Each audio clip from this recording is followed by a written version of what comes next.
We're in the home of the Mets, one of the most surprising teams in baseball so far this season, with plenty of reasons to be optimistic. Tonight, David Wright hitting .369 of the season, and the rest of the Mets trying to make it 3 in a row over the visiting St. Louis Cardinals on ESPN Sunday Night Baseball. Friday night, what a night it was for the Mets as Johan Santana throws the first no-hitter in Met history. Over 8,000 games until they got their first no-hitter.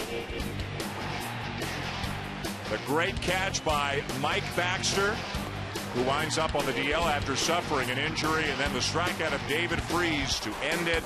Johan Santana throws 134 pitches, a career high, as he throws a no-hitter. Yesterday, R.A. Dickey, the knuckleballer, goes to 8-1 on the season, a complete game shutout. 7-hitter, 9 strikeouts. And look at where the Mets are. They're a half game out of first.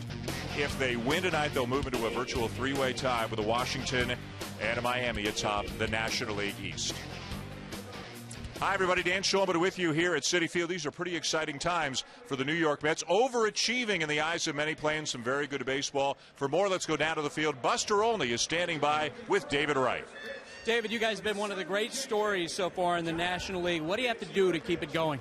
I think consistency. I think there's been some weeks where we've played great baseball, and there's been some weeks where we haven't. We got a young team. We're going to make mistakes, but I think, most importantly, we're learning from those mistakes moving forward, and we're gaining confidence and gaining consistency.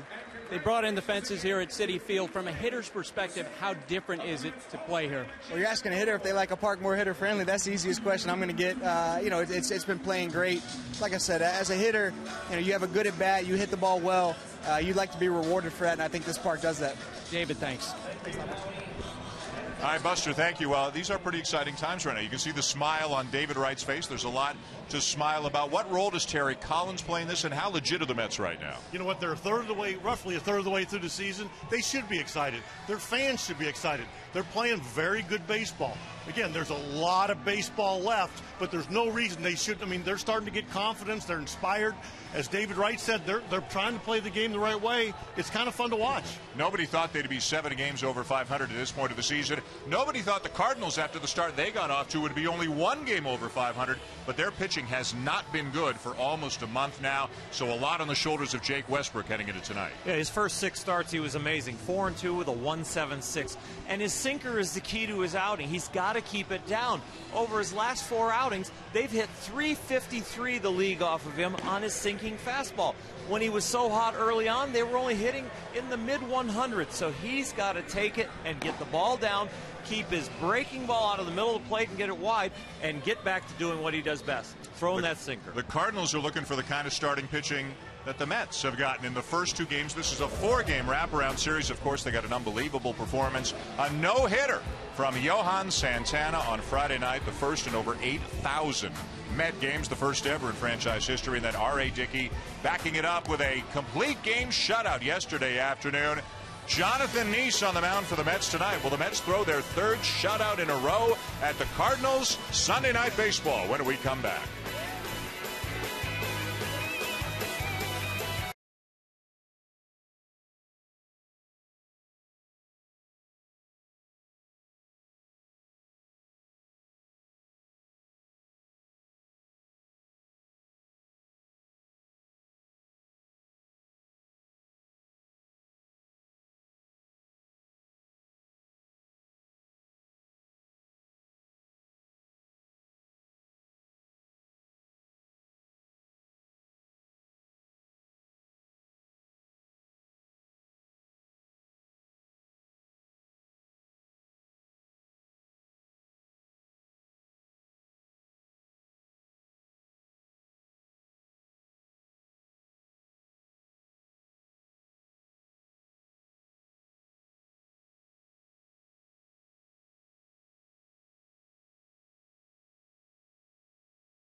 diverse urban area on the planet. Speaks over 100 languages and grew outward from the shadow of Manhattan without the nostalgia of the Bronx or Brooklyn. The world came to the borough with dreams of success and built the land of tomorrow alongside their team. And if the Mets have learned anything from Queens in the last 50 years, it's this. To succeed tomorrow, you have to work for it today.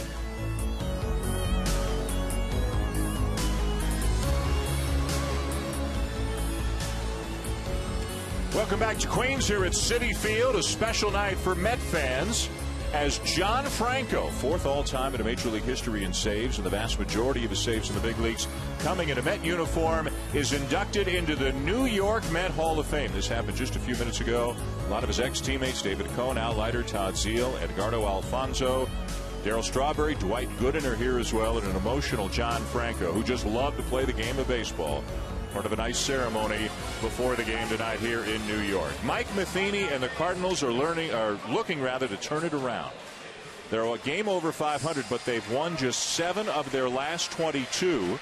They have dropped out of the lead in the National League Central, and in fact, at the moment, they're tied for second with the Pirates, who have moved a game over 500. Cincinnati in the lead in that division right now. Check of the lineup for the Cardinals, second in the National League in runs scored. Rafael Furcal having a solid season, as is former Met Carlos Beltran, leading the National League with 15 home runs. And boy, year after year, Yadier Molina just keeps getting better and better with the bats. Tonight's lineup for the Cardinals presented by Taco Bell. On the mound tonight for the New York Mets, left-hander Jonathan Nice, Bulldog. Jonathan Nice, a young 25-year-old, still trying to find himself. He's a 500 pitcher at 25 and 25 career.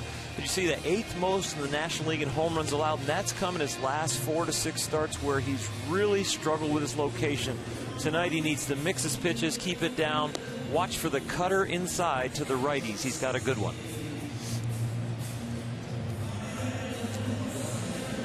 Had a little bit of rain earlier. Tarp was on the field. Looked a little ominous about an hour ago, but it has cleared up beautifully for the 3rd game of this 4-game series, the old wraparound series, Tito. They got a day game here tomorrow. They sure do. You don't see that very much anymore. Got play a nice crisp game tonight. Come back tomorrow. Sleep fast and come back tomorrow. Let's check out the defense for the Mets behind Nice tonight. Kurt Neuenhuis is in left, Andres Torres in center, and Lucas Duda in right field. On the infield, David Wright. Omar Quintanilla, one of 5 different players to start a game at shortstop for the Mets this year. Daniel Murphy, Ike Davis on the right side of the infield, and just back from the DL after suffering a concussion, came back on Friday, Santana's no-hit night, is Josh Tolley.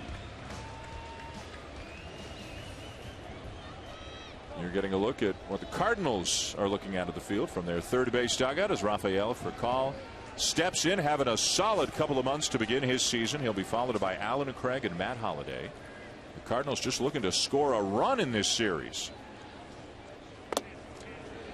And a strike taken by Furcal, with Fieldin Culbreth doing the honors behind home plate tonight.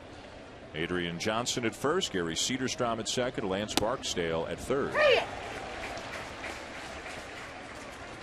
And a quick 0-2 on Furcal.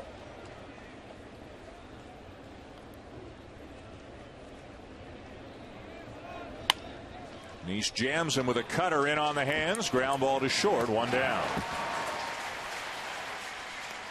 How important is that pitch, that cutter in on the hands of the righties, Earl? Well, the most important part is a very important pitch for him, but he had really good location there. In an 0-2 count, he got it in off the plate, and that's a pitch that can hurt him when he leaves it on the plate, but when he uses that good location, he jammed Furcal there. A very important part of the Mets' future. Jonathan Nice, as Alan Craig steps in, the first baseman tonight for the Cardinals. Craig just back from a hamstring issue. Of course, at the beginning of the year was on the DL recovering from knee surgery. And everybody remembers how important Craig was to the Cardinal cause last October. He hit 3 home runs in the World Series. And he can just flat out hit. He lines this ball into left center field. And this is going to get all the way to the wall. And Craig, who came into the at-bat hitting .345, doubles to left center with a 1 out here in the top of the first. Think about location. This ball's down, but I think he gets a lot of the plate near the middle plate trying to go in. You see he left it out over the middle. Alan Craig did not let that ball sneak by him. Not a lot of movement, so location will be important. And when you throw it down the middle there, it gets barreled up. He's like that super sixth man in the NBA. You know, he's instant offense. They can play him at first, in right, some other spots as well if need be. Matt Holliday, the batter. First pitch swinging, ground ball out to second. Murphy on to first, 2 down, and Craig to third.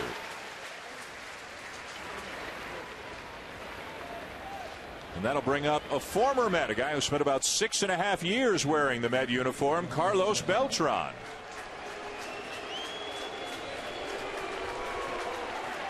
And say a mix of applause and boos, wouldn't you, Tito? I think if you're from New York, you can't completely ever cheer somebody. Of course, he had some good years. Later on in his tenure with the Mets, the knees became more of a problem. He couldn't play 150, 155 games anymore, but I mean, some big numbers with the Mets. And some big numbers now. Yeah, that's right. With the departure of Albert Pujols, Lance Berkman, the plan was to go into first. Berkman now out for several weeks with a knee injury, so they picked up Beltran to play in the outfield. And a league-leading 15 home runs.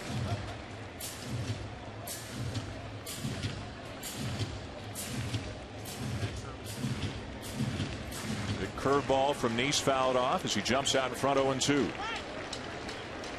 It was a dandy of a curveball. I hope we see more of those out of him. That would really turn around his ERA and his effectiveness. That ball had a lot of bite.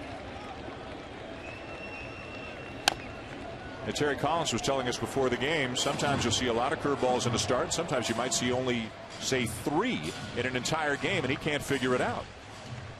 Yeah, Jonathan Neese is really starting to mature, and he's only 25, but a lot is expected of him. He has such great stuff, has good command at times, but all 4 of his pitches are exceptional. And a fly ball to left field. Inning over. To the bottom of the first, no score. David Wright due up third for the Mets when we come back.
Taco Bell. Sometimes you gotta live Moss. No scores. We go to the bottom of the first here at Citi Field. The third game of a 4-game series between the Cardinals and the Mets. The Mets winning each of the first 2, shutting out the Cardinals in each of the first 2. And time now to take a look at the Mets starting lineup, brought to you by Taco Bell. Not a ton of real big names on this team, but they are 4th in the National League in runs scored on the season. Kurt Neuenhuis is doing a nice job. David Wright, the big household name on this team, of course, he's having a fantastic season so far. This is a bat they need to get going. Ike Davis hitting only 110 at home on the season, only 170 overall. Veteran right-hander Jake Westbrook is on the mound for the Cardinals tonight, 4-4 on the season.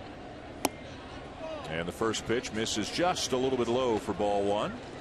Westbrook hot early, struggling lately. And the big thing for him, of course, Orel, with that sinker, keep the ball down, right? His first 6 starts, the sinker was being hit by the National League only about $1.50, about 350 lately. So it's all about location for him and keeping it down. Like that pitch there, called strike, but not where he wants it, right? No, that one's a little up. The very first pitch of the game that called for a ball, he's got to live there and just train the umpire to call that strike down by the knees. Popped up. And one down. You can train umpires? Yeah, you can train umpires. You keep throwing in that area. If you're close enough, you get the 50-50 calls, and then all of a sudden turn the 50-50 calls into 75% your way. Are there any umpires out there who you would like to name as guys you trained during your career? I don't think so. No. Just in case you kick me out of the booth someday and I'm a pitching coach. Here's Andres Torres. I learn something new every week, you know. I'm right there with you. Oh, wait a minute. Torres, he's scuffling, hitting .211, 7 of his last 53. You know, the more you look at the Mets numbers, you say, how in the world are they 4th in the league in runs scored without kind of the star value and with the injuries they've had? But when you dig a little deeper, hitting with the runners in scoring position, drawing walks. There's a ball sliced into left field for a base hit. And Torres digging for 2 and is in there.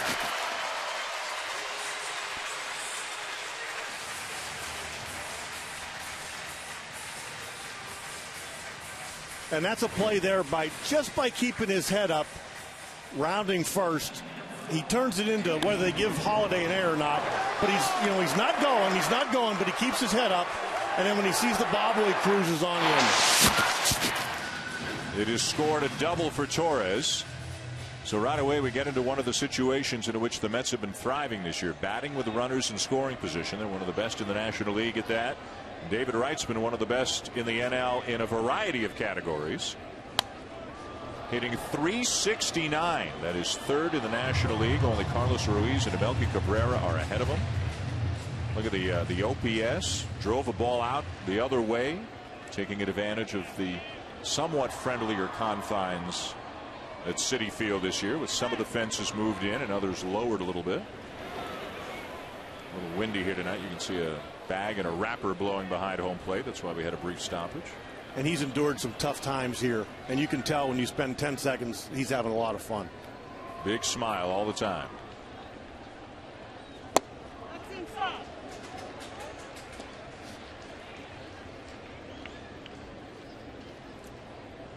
And there it is, 3rd in the National League. .264 doesn't sound like all that much, but offense down around baseball over the last several years. That's good for 3rd best in the National League. So they're getting the clutch hits.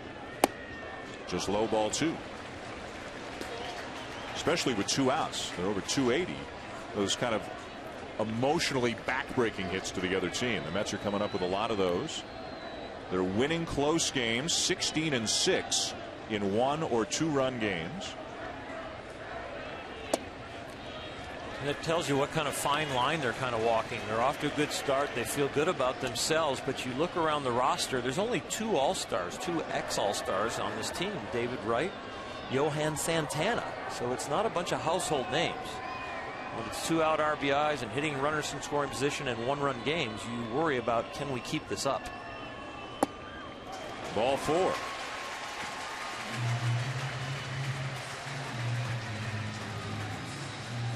Well, in addition to Wright and Santana, we talked about R.A. Dickey, but it's a collection of guys who, as we mentioned, don't have big names. Younger players who have come up to the big leagues. None of them expected to be stars, but Terry, they're all contributing. This guy's a perfect example, Lucas Duda. And this is a perfect example. Lucas Duda is on pace to drive in 100 runs. He's sitting right in the middle of that order, and he's been giving them the production they need. Duda, the right fielder. Now the Mets can stack their lineup versus a right-hand pitcher as they did tonight. Yeah, David Wright, the only right-handed batter in there against Westbrook. Outside with a changeup, a ball and a strike. There is something about just having that positive feeling, and that's what they've got going on around their locker room. We toured around there, talked to Terry Collins. You tour around the locker room for a few minutes, and you just get a vibe that they just like being around each other. They're confident that they can repeat what they're doing. Wins will do that to you. Isn't that amazing? Yeah. At the knees for a strike, 1-2. Well, almost everybody who was asked their opinion before the season picked the Mets to finish last in the division. Nobody thought they would have a chance to be a plus 500 team. Here they are, 7 games over, and if they win tonight, they'll be in a virtual 3-way tie for the lead in the National League East with the Nationals and the Marlins in a wild National League East right now. Philadelphia losing, so top to bottom of the division is separated by 4.5 games. And there's a lot of baseball to be played, but the Mets and their fans should all be excited about where they are right now. And it's fouled to back out of play. And I think I misspoke. Not a 4.5 game spread from top to bottom, a 3.5 game spread from top to bottom. And again, if the Mets win tonight, a virtual 3-way tie. All 5 teams over 500. Same situation in the American League East. All 5 teams over 500 and all within just a few games of each other. Outside, a full count. Well, Jake Westbrook has been living with that sinker here to Duda, and he's been throwing it down where he wants to with these runners on base, looking for a double play ball. But a good sign for the Cardinals for him to be living down by the knees, even though he's got first and second here.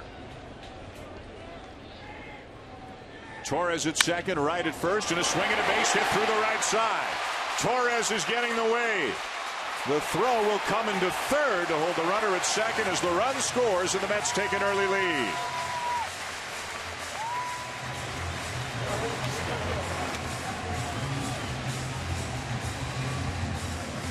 Well, Duda did a good job here getting the hit, hitting a hard ground ball as he gets through the count here. You see just living away Jake Westbrook, keeping the ball down where he wants to try and get the double play ball. He ends up getting the hard ground ball, but it wasn't at anybody. It cost him the RBI.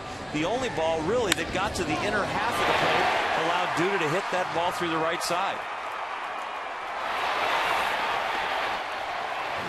So the Mets score early, lead 1-0, 2 on, 1 out in the bottom of the first for second baseman Daniel Murphy. Murphy, a guy the Mets have been looking for a position for him the last couple of years. He's played a number of different positions, mainly second base this year. Does not have a home run on the season, but as is always the case, he hits for a good average. He's in his position right now, right in that batter's box. And with Jake Westbrook on the mound, what Carlos Beltran just did from right field, throws to third to keep the double play in order and from trying to keep this inning from escalating. If Westbrook can get that ground ball, get that double play, that play won't go unnoticed. Fouled off, 1-1.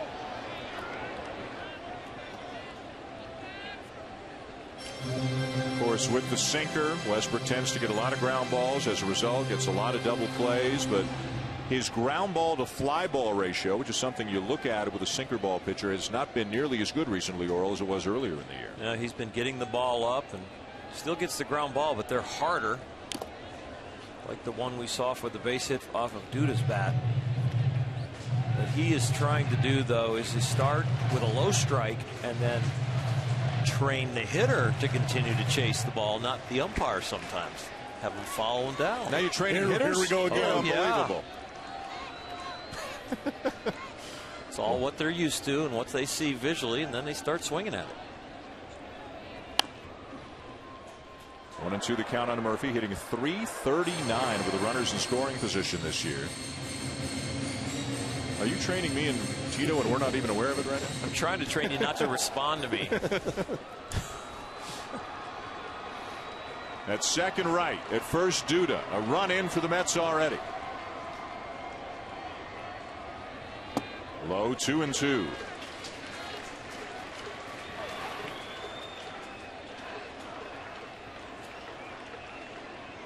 The Cardinals have been heading in the opposite direction in which the Mets have been headed. St. Louis was 20-11 back on May the 9th. Just 7-15 since. And they're now looking up at Cincinnati in the NL Central. Ooh.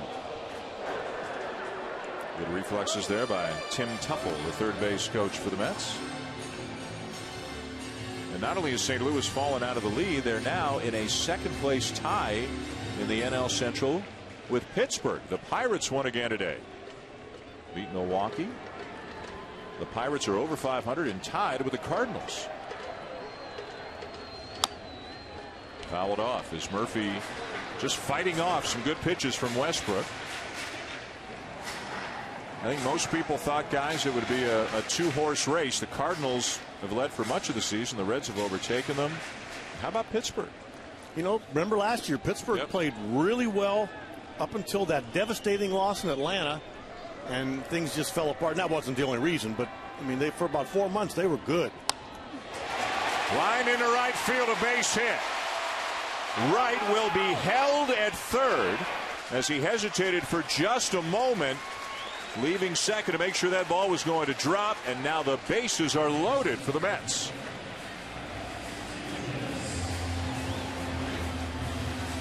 Down, down, down, but fighting it off. Just a great at bat of fighting off the pitcher's pitches, and even hits a ball that's halfway between the knees and the dirt. Little change up, little split change up.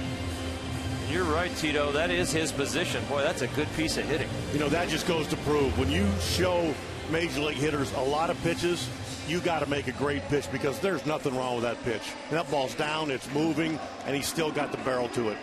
But he had seen so many pitches that he was able to get the barrel to it.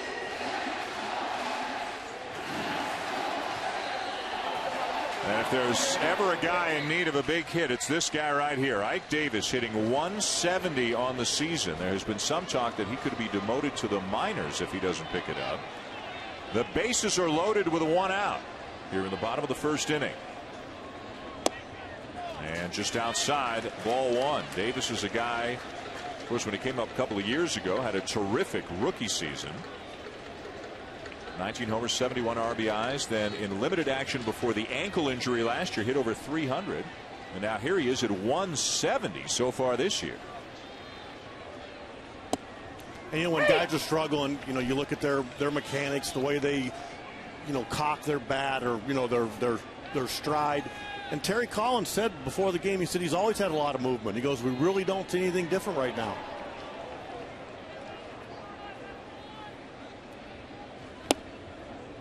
At the knees, 1-2. I'll bet you they see a little bit of something. They just don't want it out there in the press so the young man doesn't have to answer the questions around his locker after every over. Bases loaded, a run in, only one out. Westbrook over 30 pitches this inning. And just got a piece of that changeup. Kind of the same pitch that Murphy hit into right field. But Murphy really went after it. Davis looked like he was just trying to volley it foul and stay alive. Now Murphy's approach was a little bit more up the middle, which even though he was out front, he was able to hit it hard into fair territory. Like Davis, as he went after that pitch, was out in front, but he was pulling off towards the first base side. And that's what Westbrook wants. He wants that rollover grounded to second. Takes something off again, and Davis strikes out, 2 down.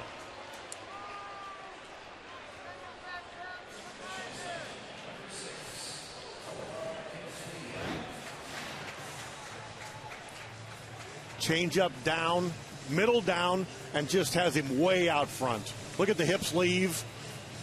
There's just nothing left. I mean, at best, if he hits that, he's going to roll over and hit a ground ball, and at worst, he doesn't hit it.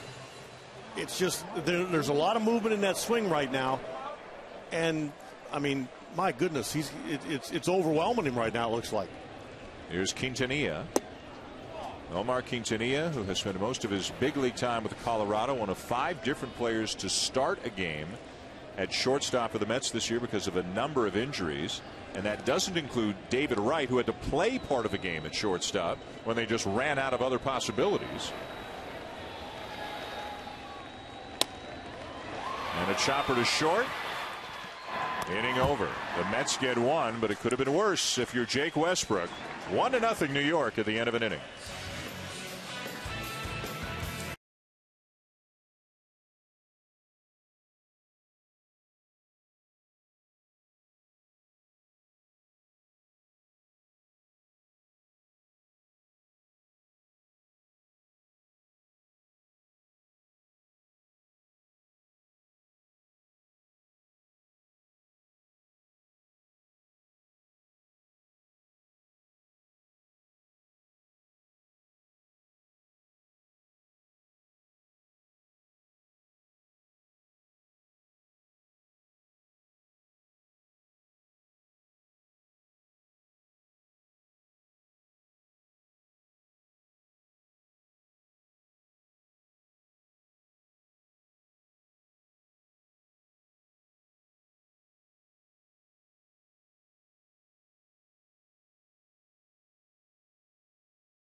ESPN 2 tonight with the Mets leading the Cardinals 1-0. Dan Shulman, Terry Francona, Oral Hershiser, Buster Olney here in New York.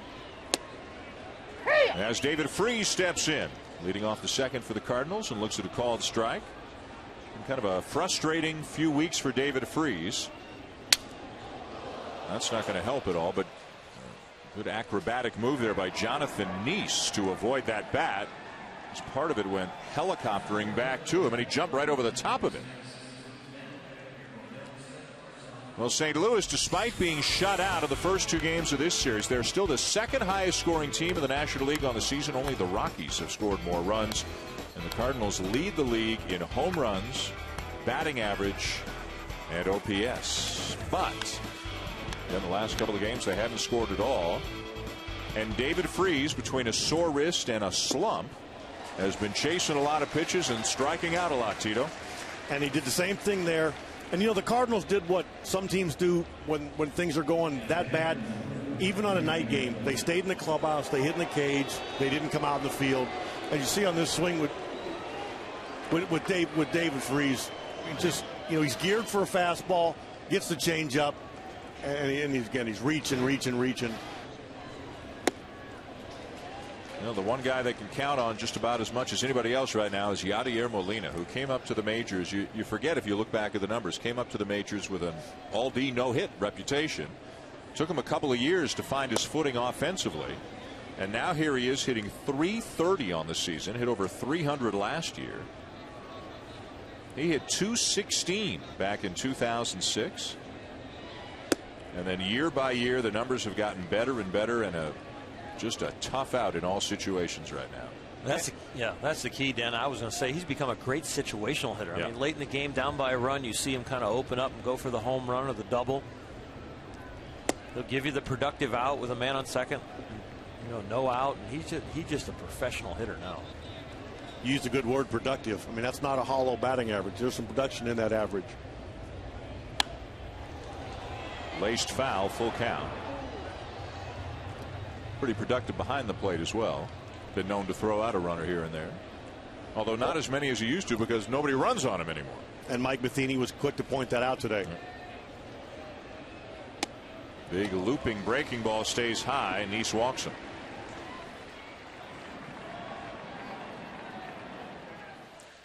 .25 is the magic number for Jonathan Nice. He's 25 years old. In his big league career, he's got 25 wins and 25 losses. And the Mets signed him to a 5-year deal worth $25 million. And with a couple of option years beyond that as well, potentially, that could take him through 2018. Tyler Green is swinging a miss. Green, the second baseman for the Cardinals, former first-round pick. Of course, the Mets have Santana healthy again. R.A. Dickey having a great year. And then Jonathan Nisorel, he slides in as that important number 3 guy. You know, they have a lot of confidence this young man's going to develop into a big-time pitcher, signing him up to that contract. And each individual pitch is an outstanding big league pitch. He's just got to learn to mix it all together. We've seen him throw 4 curveballs tonight, that being the 4th one. 3 of them were outstanding. That 3-2 curveball that walked Molina had a lot of wish in it. That if he just cut it loose and trust it, that's what they're really looking for.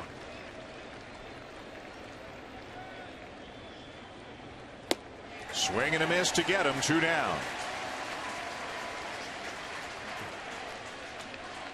It looked like that last fastball, 93 up and away. Why do you chase that? Well, you chase it because the curveball that came prior to that, look at this ball and see where it's coming from, and then drops down, swing and a miss. Now the strikeout pitch ends up high and away, and you go, oh, he chased a bad pitch. Well, it just hits the outside corner, but out of his hand, that looked like that curveball, so you're committed. So 2 down, and here's the center fielder for the Cardinals, Adrian Chambers. For the Cardinals, it's supposed to be John Jay, but he's on the DL with a bad shoulder. Skip Schumacher's on the DL with a bad hamstring. They don't want to use Carlos Beltran in center, although Mike Matheny had to put him there on Friday night. Shane Robinson's been getting most of the time, but he's got a migraine tonight. So Adrian Chambers, sparingly used, gets a start in center field, lefty against a lefty here tonight. Cardinals are a banged up bunch right now. And the breaking ball gets him to end the inning. 3 strikeouts and a good second inning for lefty Jonathan Nice.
Here in New York, 1-0. The Mets lead the Cardinals. Bottom of the second inning here on Sunday Night Baseball.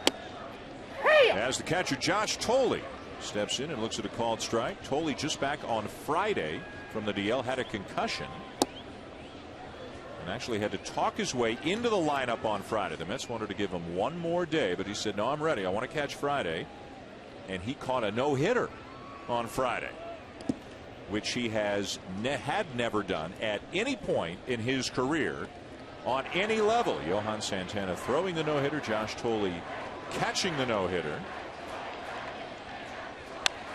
And then the Mets took virtually every piece of equipment that he wore in the game to authenticate the moment, except he switched to the new hockey goalie style mask because of the concussion.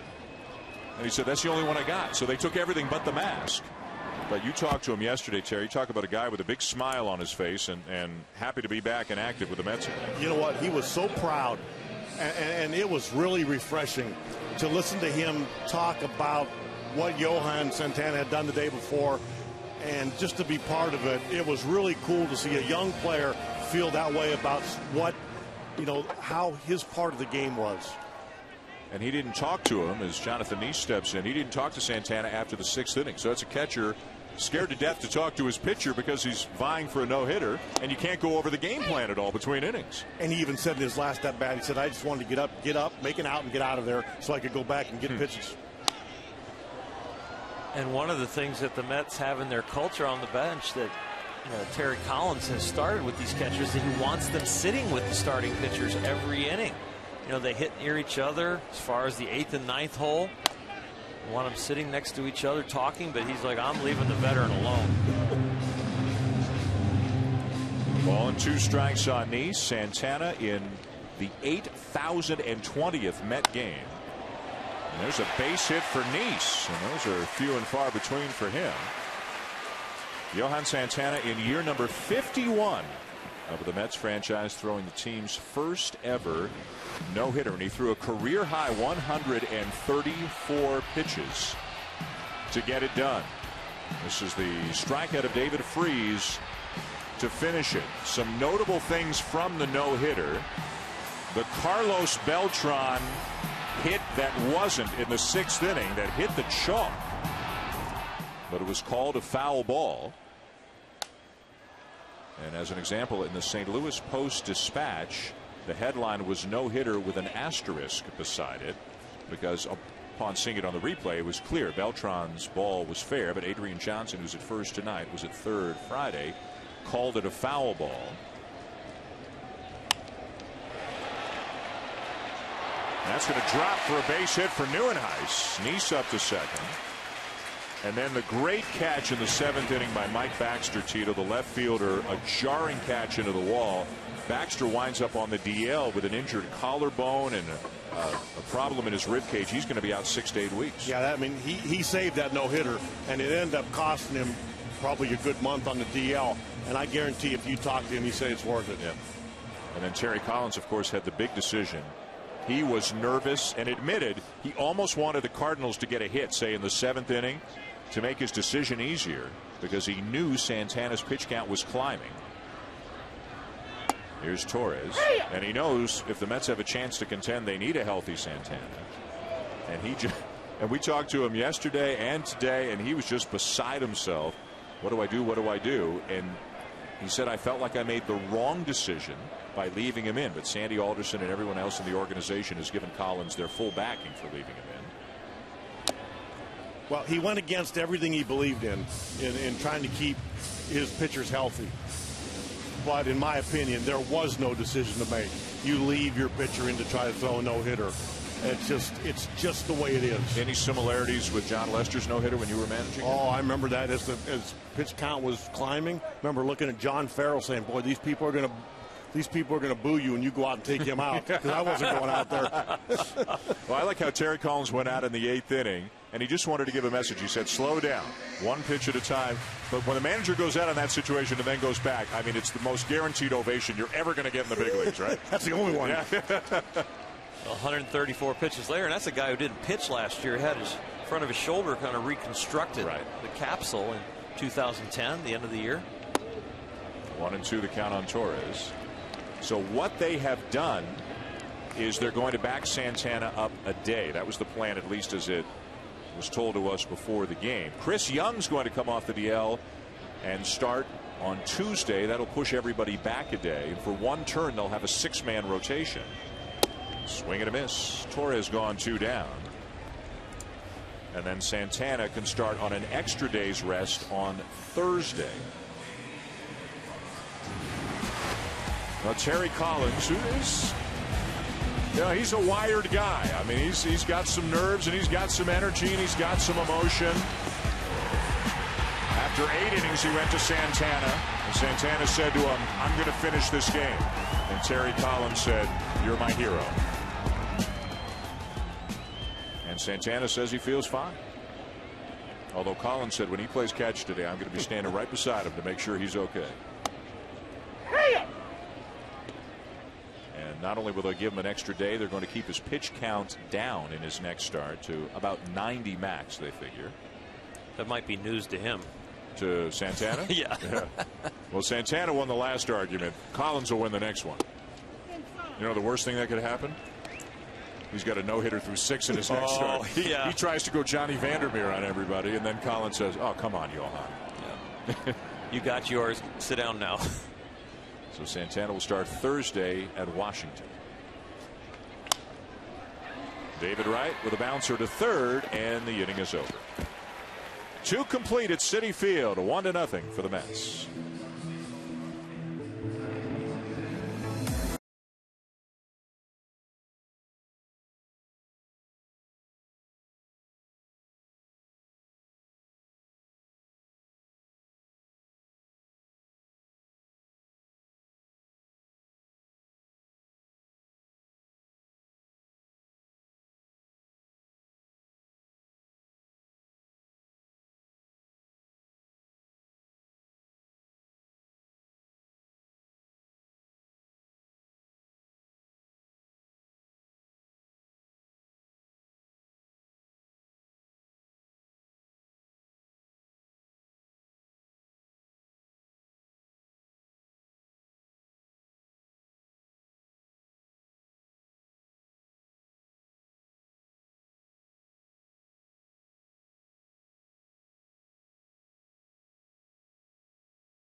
Now 4.5 ahead of the Angels, and the Tigers, as Carl and Crucky mentioned, losing again. Detroit is 25-29, so they're a third of the way through the season. 4 games under 500, 6 games back of the division leading White Sox.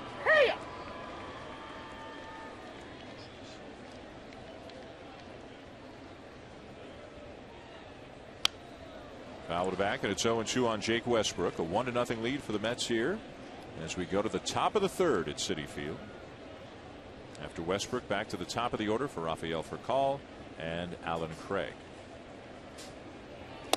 And 3 pitches and gone for Westbrook. Let's check out some of the other stories from around the American League. Following up on the scoreboard update from Carl and Crucky. The Angels, as we mentioned, they are hot. Pujols is hot. Trumbo is hot. Trout is hot. And the Angels, despite the loss today, only 4.5 out of first place. The White Sox are hot. They've won 10 of 11. They are the leaders in the American League Central. Baltimore is struggling, and Nick Markakis is now on the disabled list with a broken hamate bone. And that American League East is so competitive. It won't take much of a losing streak to be passed by a few teams. Bouncer down to third, and Wright throws out for call. 2 down. Tito, this is a division that you managed in the last 8 years, and it's always been tough. I don't know that it's ever been as tough top to bottom as it is this season. What do you make of this division? Well, the parity this year is so unbelievable. I mean, when the Orioles make the leap like they have, it's got everything in chaos there right now. I mean, this is fun to watch. I mean, when you're not in uniform. Blue Jays are sliding in there too. There's a lot of good baseball being played there. Very similar again to the National League East. All 5 teams over 500 and all 5 teams tightly bunched. And the Interleague is going to be the NL East and the American League East. And they're going to go against each other. It's going to be great baseball. 2 outs, nobody on. Alan Craig gets hit by the pitch as it gets away from Neese. And hopefully caught Craig on that shin guard. He looks okay as he jogs down to first. It sounded like it hit him in the shin guard. That's there for him not to hit himself when he fouls the ball off his leg, not for getting hit by the pitcher. Glad he had it on the night. They need to keep this guy healthy. But to back up the story we were talking about the 2 divisions, the National League East and American League East, have been playing such great baseball.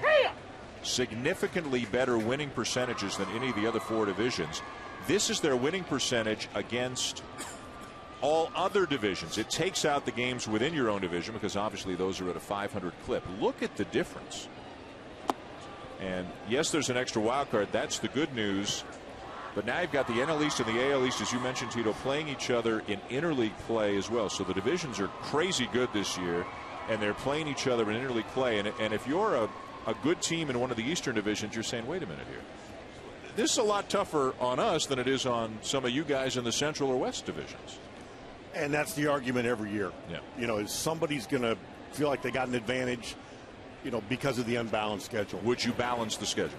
Would you play every team 9 to 12 times instead of some 18 and some 6? I would really prefer that, yes. Oral, how do you feel about it? You prefer it, but I don't know how it works out with baseball and to really get all the teams in the right places at the right times. I think the schedule makers are trying to keep some of the rivalries that are kind of territorial together, and that then makes the schedule unbalanced by trying to draw bigger crowds and keep interest. A lot of teams like getting the home gates that the Yankees and Red Sox bring in too, even as they're getting their brains beat out by those teams sometimes. I think if you ask anybody in uniform, they want to have a balanced schedule. And sometimes when you talk to people that maybe aren't in uniform, they may feel like Dan just said, where you're looking at a gate or something like that, or revenue. And it's certainly understandable. And you understand both sides, yeah. And the players benefit sometimes the tougher schedule because it's unbalanced, but they benefit in the salary and the pocketbook. Next year, of course, Houston goes to the American League West, so there will be 5 teams in all 6 divisions. And that will mean interleague play will be going on all season because you've got an odd number of teams in both leagues. But the schedule, as we understand it, is still going to be unbalanced. Meaning that you'll play a ton of games within your own division and relatively few outside your own division on a per team basis. And you look at a team like the Orioles, they're playing 72 games against New York, Boston, Tampa Bay, Toronto. And another, say, 15 or 18 predominantly against the National League East. So that's about 90 of your games right there against some awfully tough competition. Could be 90 games with teams that have records above 500. Matt Holliday battling with a runner at first, 2 down, 1-0. For David Wright of the Mets here in the 3rd game of this 4-game series. Holliday takes high. The count is full. And now Craig is going to be on the move from first. And Terry Collins, it looks like, still wants Ike Davis hanging around the bag, holding him on. And I like this. You don't give him a running start with 2 outs. So if there is a ball hitting the gap, maybe he doesn't score. And Holliday shoots it fair inside the line. Craig, who does not appear to be running at 100%, remember, just back from the hamstring problem a short while ago, comes around to third on a base hit the other way by Holiday. And that was odd because Davis came off the bag, as he had to, and kind of vacated the area where the ball went to. Right, but again, that's just, again, I don't think they're going to score anyway on that play. But the idea is, by holding the runner, is not to let him get that running, 3-4 steps where you can possibly score on a ball down the line or in the gap. So first and third, 2 down. Again, the Cardinals looking for their first run of this series, and this is the 21st inning for them, into which they have batted in this series. Shutout and no hit Friday night. Shutout again yesterday. Pretty good to shut this offense down. The world champions, plus one of the top offensive teams in the National League, second in runs and OPS, home runs, batting average. They're right up there.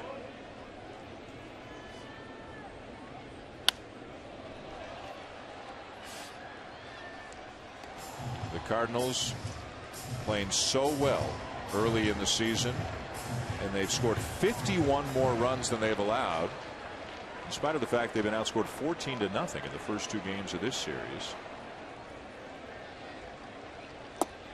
And even with John Jay out and Skip Schumacher out, and of course Lance Berkman out, they still have a pretty dangerous looking lineup here. They still run productive hitters out there all the way through.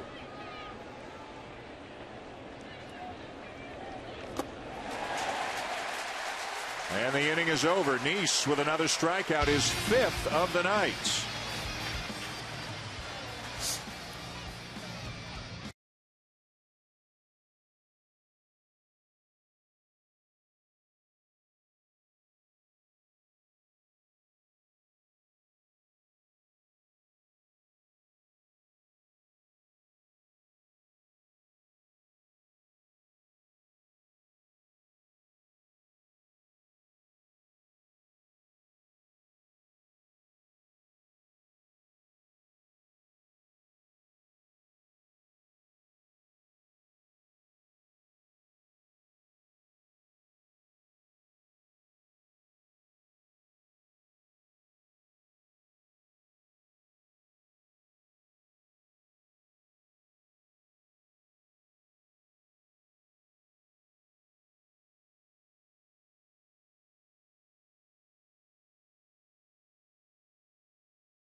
A swing and a smash. It's just foul. Oh, that was close.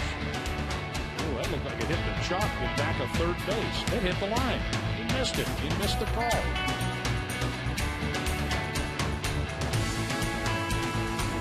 And of course, for the benefit of replay, you can see easily that it was a missed call, and that Beltran's foul ball should have been ruled fair, would have been a hit. There would have been no no-hitter. Met fans don't care. I mean, we have some Met fans who work behind the scenes on our crew. I mean, they don't care. It is not tainted. There is no asterisk. A no-hitter is a no-hitter, especially when you've been waiting 8,020 games to get a no-hitter. But it begs the question, guys, that we ask a few times a year: should there be more replay in baseball? You know what? The other day, some representatives from baseball came up to ESPN when I was there on a Monday, and they talked to us, and it was a tremendous presentation. And it was really enlightening on if you start more replay, what it can lead to and how difficult it is. There's Duda popping a ball up for Freeze at third. 1 down. it's kind of a slippery slope, because where do you stop? That right. Exactly. Yeah. Exactly. Or what do you deem important? You know, everybody thinks their play is important. Yeah. You know, people say, well, pick out that one play, it was important.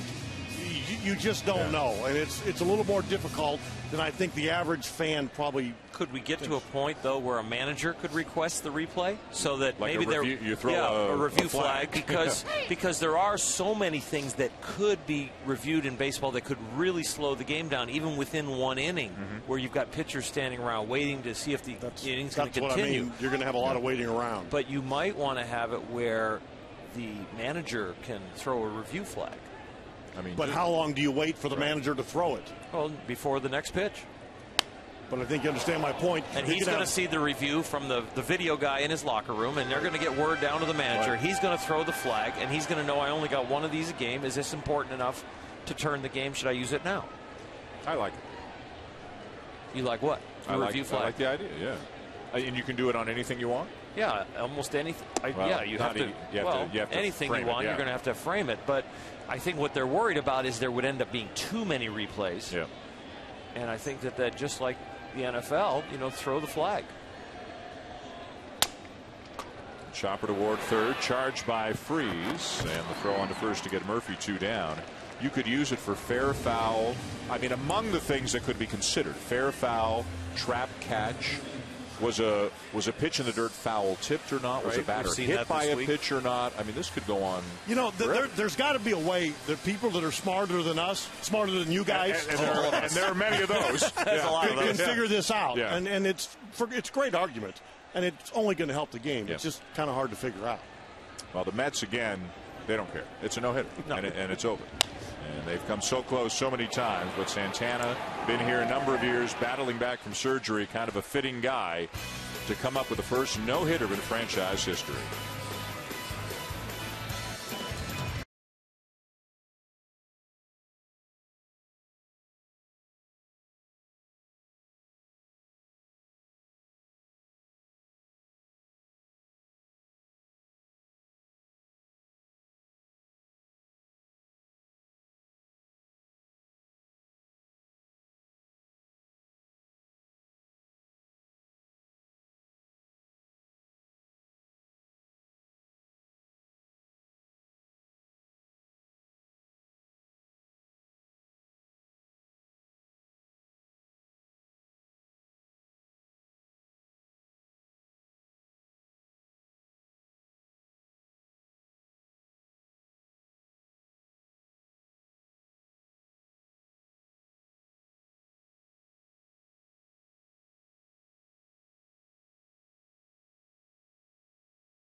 Night Baseball, presented by Taco Bell.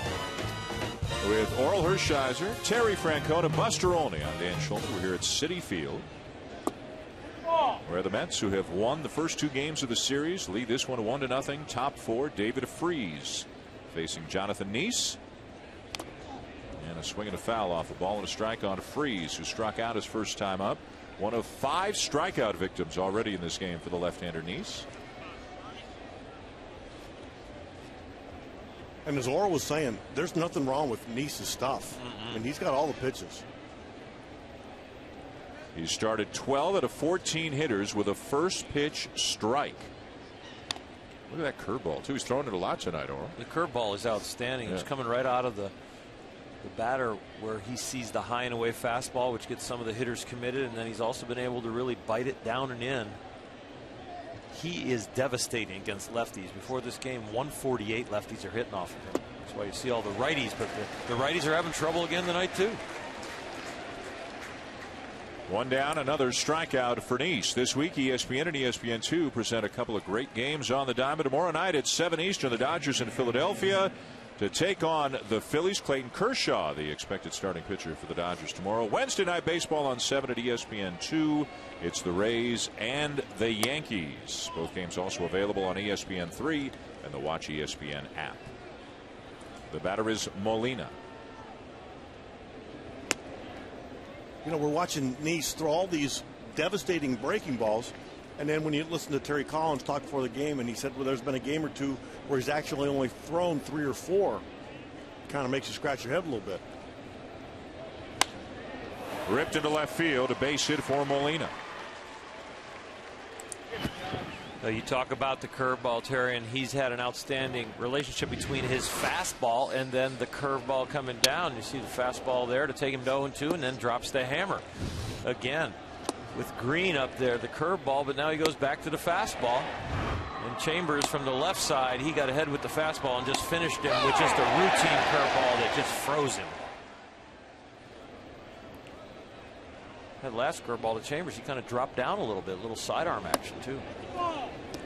You know, we talked about Nice and how sometimes he doesn't use the curveball very much. And to be fair, Terry Collins did say to us it's not all on Nice, that the catchers deserve some of the blame as well for not calling the pitch enough. And as we can see tonight, there's another one. The message has been received by Nice and by Tolle. Concerted effort to throw the deuce tonight. You see the rotation, it's pulling that ball down, and he's got good bite in the hitting area.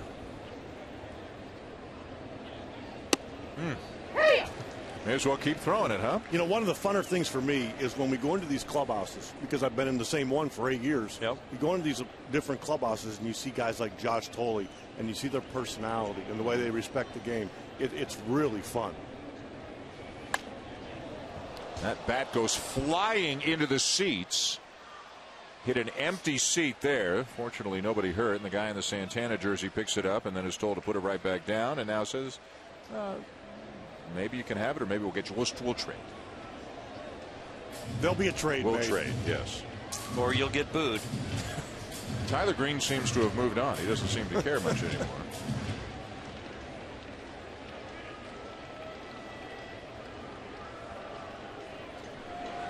It's going to be interesting who they give the trade bat to, though. There wasn't really anyone hit. There was no real scrum for the bat. Buster Olney, who's down at field level, reporting that maybe the reason Green didn't care is it was a Yadier Molina bat that he was using that he threw into the stands. I don't know if he's got his own bat now. Runner going.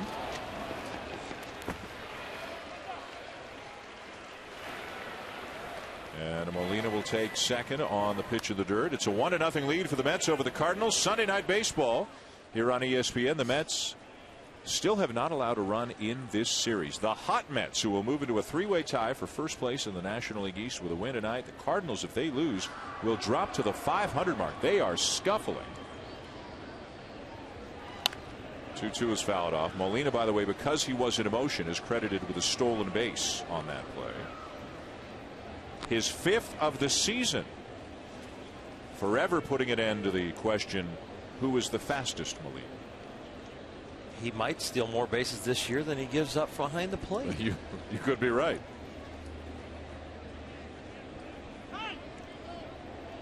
A pretty impressive display of starting pitching for the New York Mets this weekend. Mike Matheny said he'd just like to see a reliever tonight. He'd like to get into the Met bullpen. Johan Santana no-hit them Friday night, and there's R.A. Dickey, who threw a shutout at the Cardinals yesterday. So the cumulative score in this series is 15-0 for the Mets. They'll play again tomorrow afternoon, a 4-game wraparound series.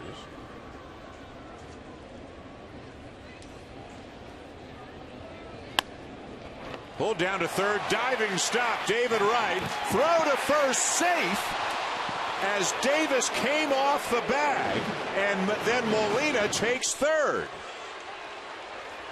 And this is going to be interesting to see in the replay. Ike Davis started to not only stretch for the ball, but also to look at third. I want to see here if he just stays with the play, if he can stay on longer. Looked like his attention got diverted a little bit. First of all, that's a great play by David Wright. Now the throw's a little bit on the inside of the bag. It's close. Yeah, because he starts on the backside of the bag. Does he drag? It looked like he stayed on. And Tyler Green, as he was crossing the bag, was waving safe and pointing at Davis's foot. The call goes the Cardinals' way. E3. Error on Davis is the scoring. First and third, one out for the center fielder Adrian Chambers. He'll take low ball one. It's an interesting E3. That's a very interesting call. You would score it a base hit because of the difficulty of the play? Yeah, I think the way it's worded in the, that's a difficult play. A lot of times they'll give that error to the third baseman. Just say the throw pulled him off the bag. They talk about extraordinary effort. That's. I think he's out. It looks like he's out. Yeah.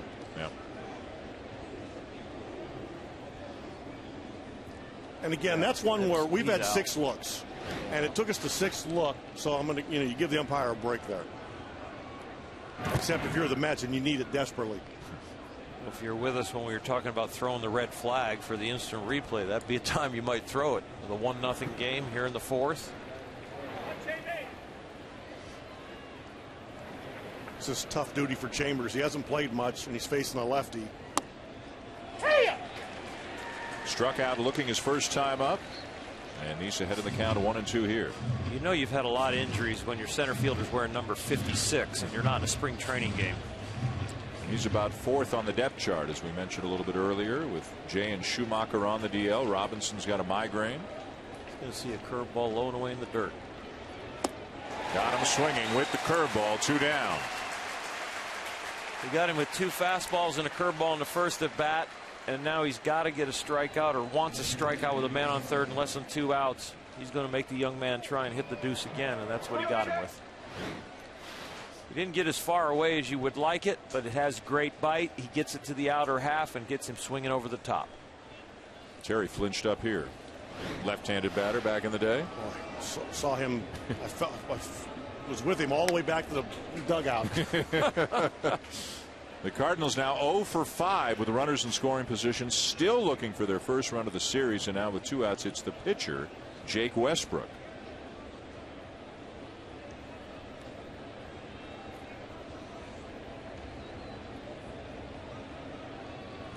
And 2.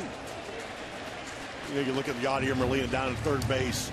He's such an intense base runner. I mean, if there's a ball in the dirt, he's going to have a chance to score. Not taking anything for granted. Even if only scoots 2-3 feet away with a pitcher up there, he's going to try. He won't get the chance. Strikeout number 8 for Jonathan Neese, and the Cardinals leave a couple of men on.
By Edward Jones, Buster Olney with Cardinal manager Mike Matheny between innings. Mike Matheny, Jake Westbrook came into the start talking about making an adjustment, being more aggressive with his sinker. What are you seeing so far from him? I saw early on a little bit on the side of the ball, and the ball was a little running off the plate a little bit. But the last couple innings, he's done a nice job of getting on top and making quality pitches. You know, his ball, when it's sinking down, it's as good as anybody's sinker in the game. You guys have run into some tough starting pitching this weekend. Santana Friday, Dickey, Neese tonight. How have you felt about the approach of your hitters? Well, you know what? We've had a very good offense this year. They've had a nice approach all together. You're going to run into some buzzsaws every once in a while. You just got to keep your head down, keep doing what you know is right, keep it the same approach, and things are going to work out. Mike, thanks. Mike Matheny has never managed at any level. Of course, a highly respected player during his 13-year big league career, won 4 Gold Gloves as a catcher, 3 of them as a member of the Cardinals, was a part of the Cardinal organization in recent years, and the successor to future Hall of Famer Tony La Russa as he takes over the Cardinals this year. Facing his first real bit of adversity, somebody on our crew was nice enough to look back and see that Terry, in his first year managing the Phillies, what year was that? 1997. Back in '97, that you guys cruised into the All-Star break with a record of 24-61. Yeah, that made the eggs go down well this morning. I mean, in your first year managing, pitch out of play, 1-2 the count on Quintanilla. There have to be some soul-searching moments when things go badly in year number 1. You talk about soul-searching. There was no sleep. Yeah, I mean, sure. I can laugh now. I learned more that year than I learned in any year of my baseball life. At least in Philly, it's an easy town to. They're forgiving. Yeah. But you know what? You learn a lot. Yep. And you learn what you believe in, and you try to stay with it. As Mike Matheny said, you grind it out and you stay with what you believe in. And he seems like a very, I mean, we've all known him for many years. Solid. He's going to stick to his principles, and again, highly respected. Quintanilla with a ground ball, 1 down. There is some good news for Mike Matheny, although the team is scuffling right now. He's a proud papa because tomorrow, in all likelihood, he's going to hear the name of his son, Tate Matheny, get announced. It's the Major League Baseball draft tomorrow. Now, Tate has a scholarship offer to Missouri State, but is also expected to be drafted tomorrow. Although, as he said, with the new rules, you've really got to be sure you can sign a guy before you draft him. But on ability, Matheny is under the impression that Tate could be a top 10 round, somewhere in the first 10 rounds. He's a center fielder, and we all must have done the same thing. I asked him what position he plays. He went, he's a center fielder, and all 3 of us must have arched our eyebrows at the same time. And he immediately said he takes after his mom. He's got mom speed. She was a track athlete back at the University of Michigan, where Mike attended college. So exciting times for a dad. I'm wishing my son luck. He's a 5th-year senior at USC. He might go in the late rounds. There you go. Good luck, Jordan.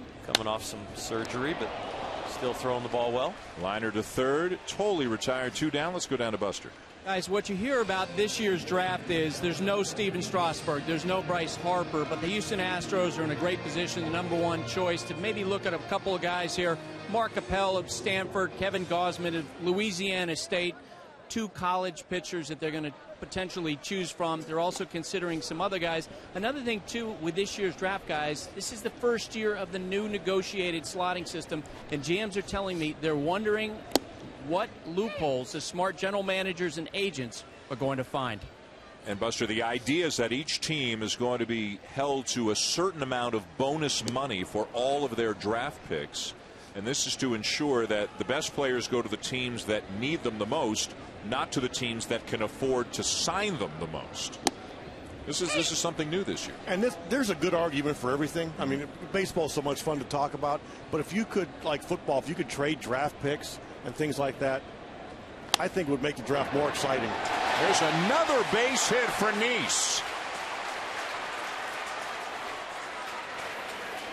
Came into the game 1 out of 13, and he's 2 for 2 tonight. And I guarantee you, if we pan the Met dugout, Ike Davis is over there shaking his head going, is that all you have to do? Put it in play and find a hole. There's not many times on a line drive that a third baseman can take 2 steps in a dive. That's how well that ball was hit. There's like Davis going, what do I need to do to get some hits like that? So a 2-out single for Neese, and back to the top of the order now for Kirk Neuenhuis, who's 1 for 2.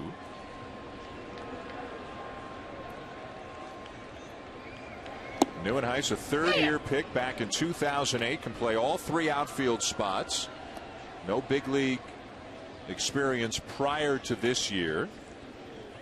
1 for 2. Look at that average, 294. He will strike out a lot. He has struck out 57 times this year. But again, another guy who has come up and given an opportunity and is meeting, if not exceeding, expectations.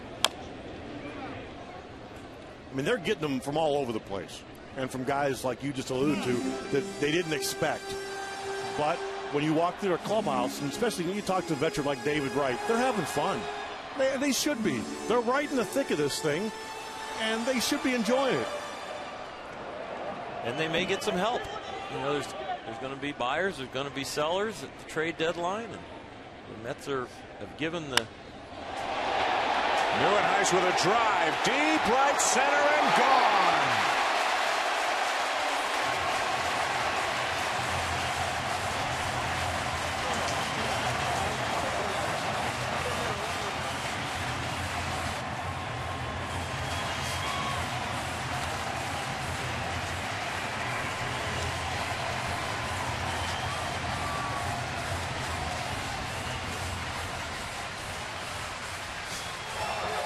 Number 3 on the season for Neuenhuis, and the Mets take a 3-0 lead. And how about the base hit by Jonathan Neese, setting it up, and now Mike Matheny and the Cardinal trainer are out to have a look at Jake Westbrook.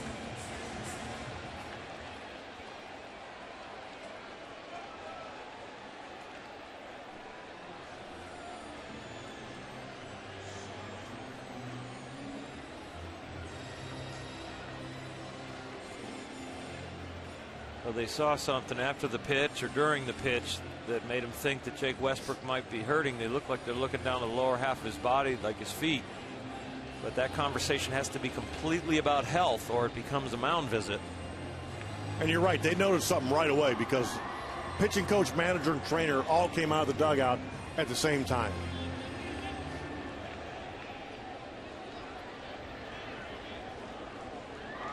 Frustration continues for Westbrook and the Cardinals, and the good times continue for Neuenhuis and the Mets. Andres Torres takes low ball 1.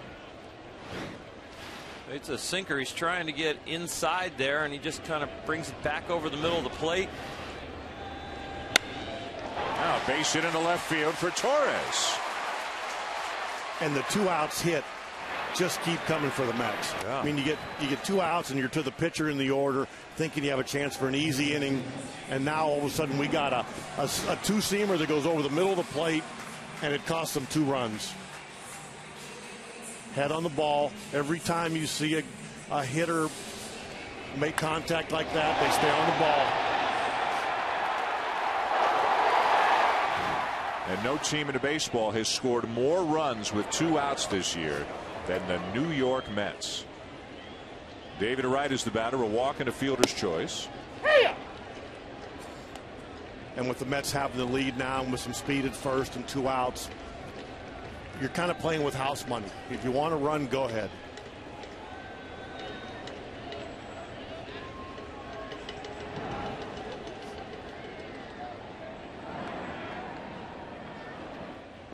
Down and in, a ball and a strike on Wright.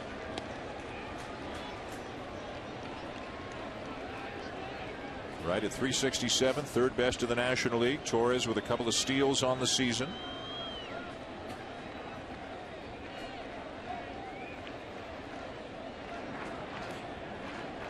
Not going, and it's fouled off, 1-2.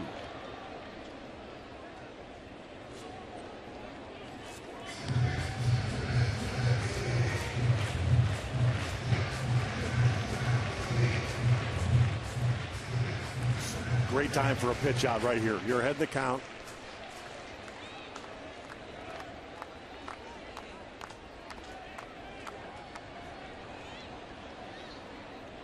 One ball, 2 strikes the count. The lead by Torres.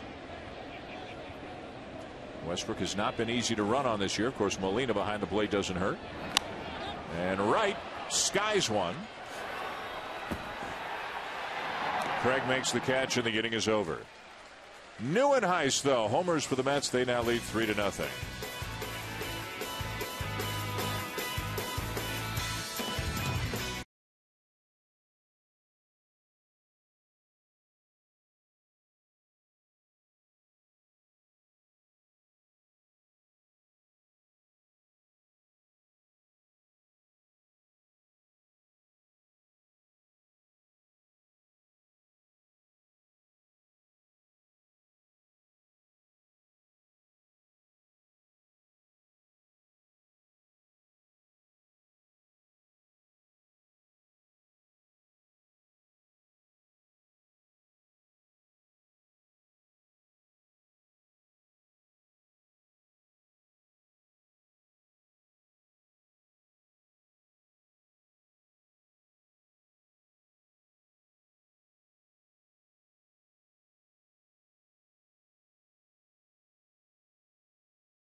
Back here in New York City, we're in Queens, Flushing, New York, to be exact, the home of the Mets. A 3-0 lead for the Mets over the Cardinals, trying to make it 3 in a row over the Cardinals in this 4-game series. Top of the order for St. Louis, who still haven't scored a run in this series. They had their chance last inning, first and third, 1 out, but Nice struck out Chambers and Westbrook. Jonathan Nice, by the way, guys, has already tied 2 career highs tonight. 8 strikeouts and 2 hits. He's having a pretty good night. He's shattering records on the mound and at the plate. Sent foul, 1-2 on for call. On a night when the Mets put John Franco, a great left-handed closer, into their Met Hall of Fame, a left-hander on the mound tonight, having a very good night.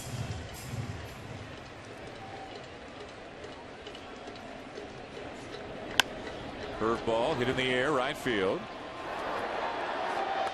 1 down. Time now for more FaceTime presented by Edward Jones. Buster Olney with Mets skipper Terry Collins between innings.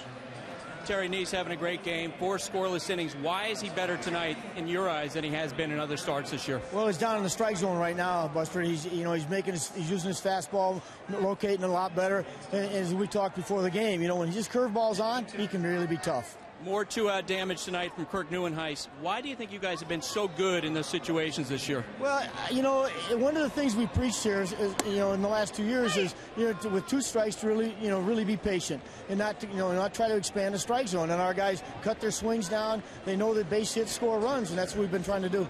Terry, thanks. 3-0 Mets, 5th inning. Alan Craig, the batter, and it's a ball and a strike on Craig. He's doubled and been hit by a pitch. He's got 20 hits in 56 at-bats, and of the 20 hits, 11 of them are for extra bases. 6 doubles, 5 homers. And 19 RBIs. This is a guy who, if they can keep him healthy, they'll find a spot for him, whether it's first base, right field, and he'll hit. They put him right in the cleanup spot when he came off the DL the first time. Once he gets in that batter's box, he's just ready to go. He doesn't need rehab games. He's ready to be productive.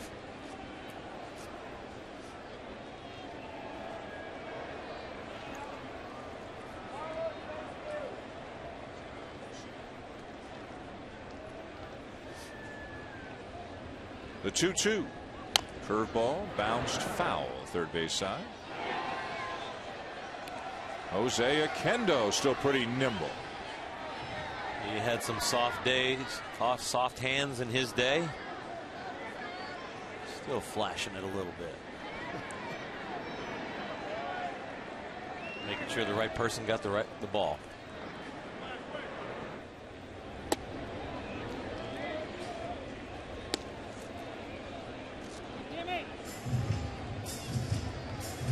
Last start out, Nice went only 5 innings, walked 5 through 115 pitches. He's been more efficient here tonight.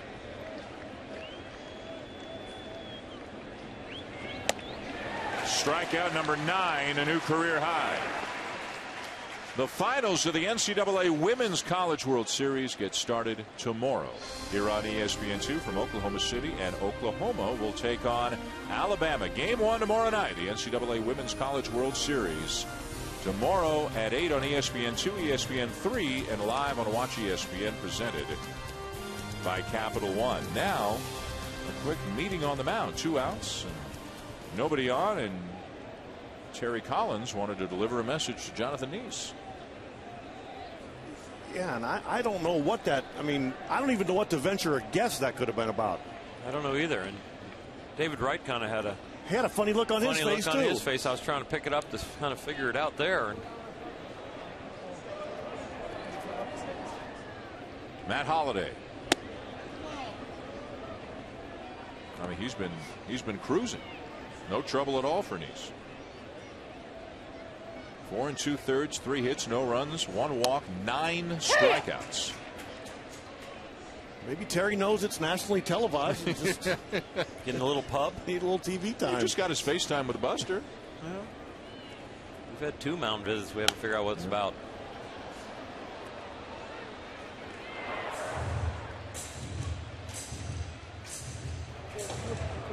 They all kind of got smirks and giggles going on right now, whatever it was.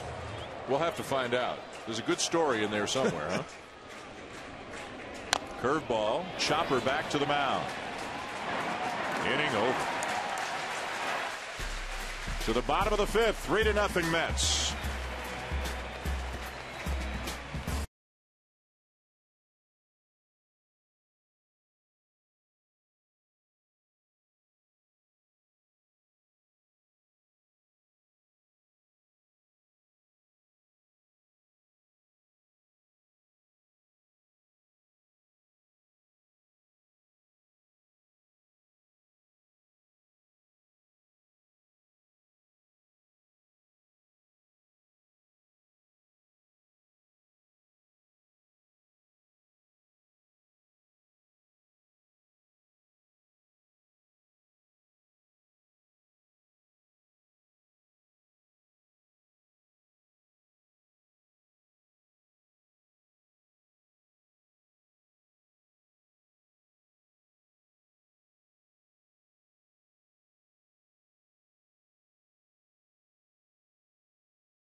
Here at Citi Field, the Mets lead the Cardinals 3-0. All the inclement weather disappeared before the game.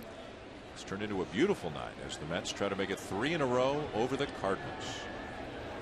Lucas Duda leads it off for the Mets, who got a run in the first on an RBI single by Duda, and then 2 in the bottom of the fourth on a home run by Kirk Neuenhuis. Did he go? He did not.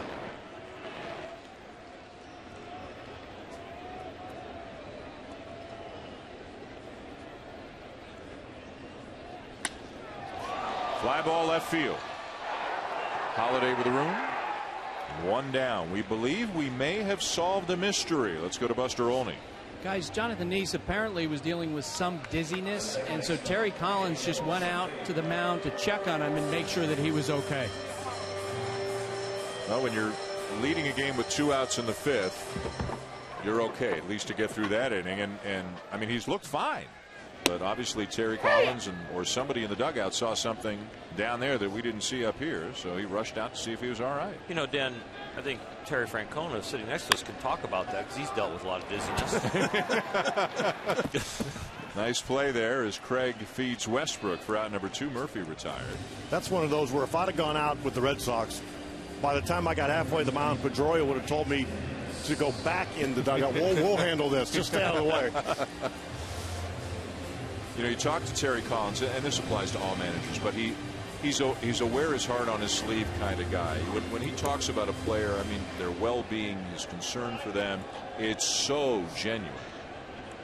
And he, by all accounts, is a different kind of manager than he was earlier in his career with the Astros and Angels. He's a very intense guy, but he's managed to control, his temper or his words to a certain extent. Here's Davis driving the ball to center field.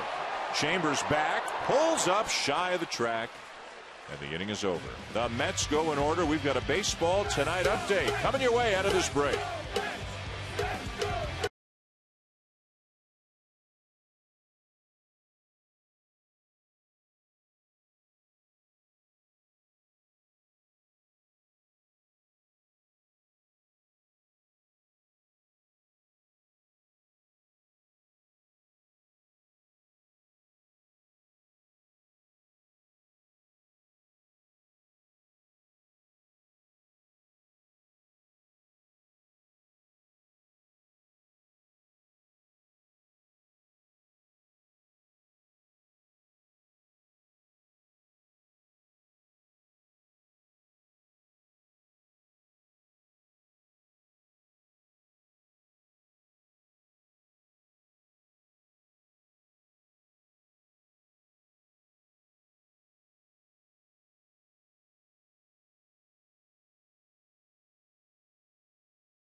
one of the hottest teams in baseball.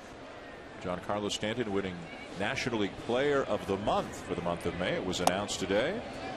And the Marlins and the Nationals at the moment tied for the lead in the National League East, just a half game ahead of the Mets. Beltran, Freese, and Molina 4, 5, and 6 for the Cardinals coming up here in the 6th inning against a very good Jonathan Nice tonight. Off the end of the bat into left field, a base hit. Let's take a look around the National League and see some of the stories that are going on right now. The Dodgers are struggling. They lost again today. Matt Kemp is on the DL.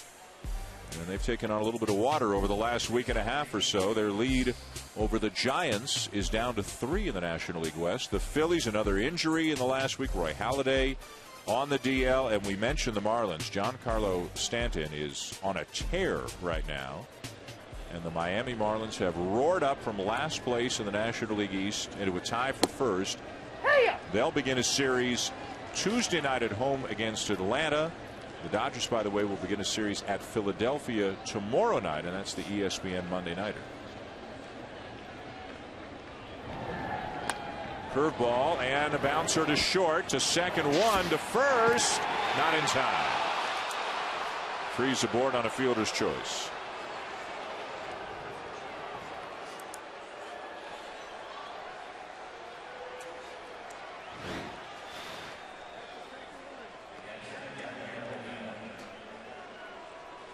Again, you always want to get one. I'll tell you what, I thought that was generous. Yeah. That's what you call being in the neighborhood. Yep. Exactly. Keep an eye on Murphy, the second baseman. This is. Oh, boy. Is he ever off the bag? Yep. That's just what they call being in the neighborhood. Get that challenge flag out.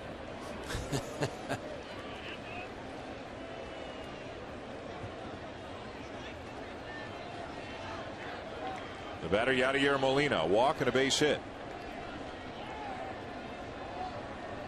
Runner at first, one out. We're in the 6th inning.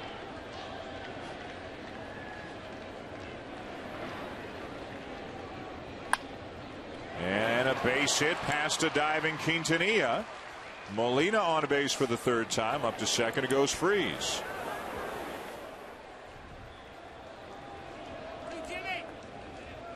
And another opportunity now for the Cardinals, who, as mentioned before, have yet to score a run in this series. They haven't scored a run since the 8th inning of a game against Atlanta on Wednesday.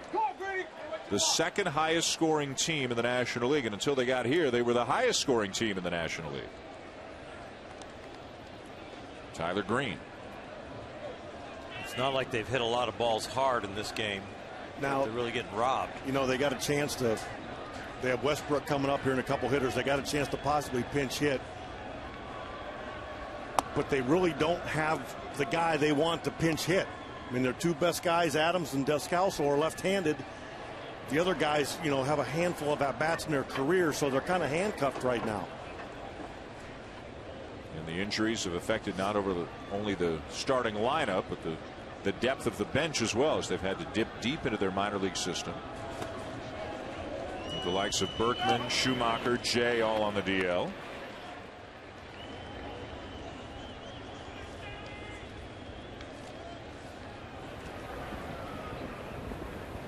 Freeze at second, Molina at first. One out.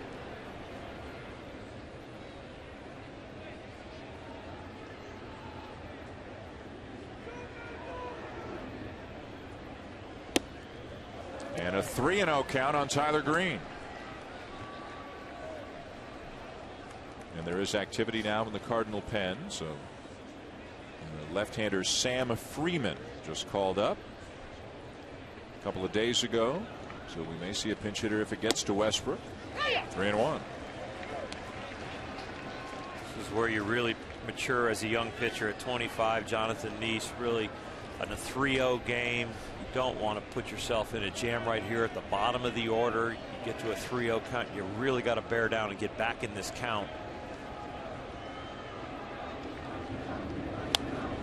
Full count. Now 3-2 with the curveball being as good as it's been tonight. Does he go to it on a full count off? If he looks in and gets curveball and it feels good in his hand, he'll go. But I think he needs to shake off and throw a good solid fastball low. He's got a 3-0 lead. He's at the bottom of the order. I don't think you need to go with the high risk pitch, was a 3-2 curveball, and risk the walk. The last 3-2 curveball he threw, he walked the batter with it.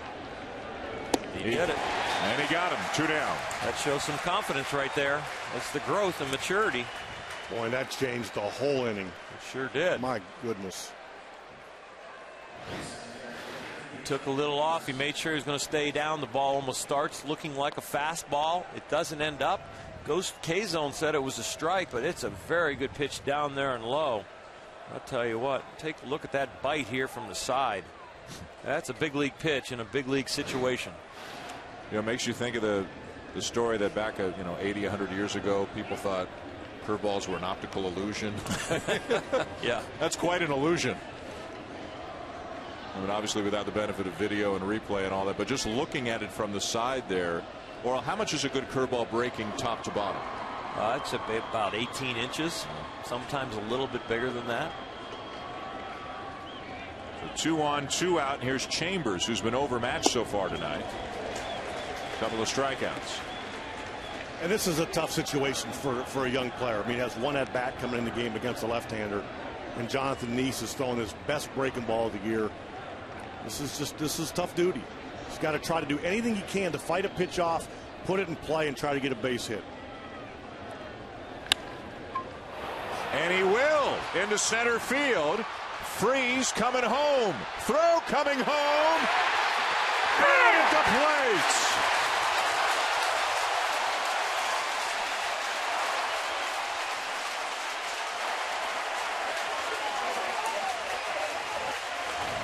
Chambers got that base hit, but still the Cardinals can't get a run as Torres throws out Freeze at home.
Out in Queens, breaking our hearts, occasionally overwhelming us with joy.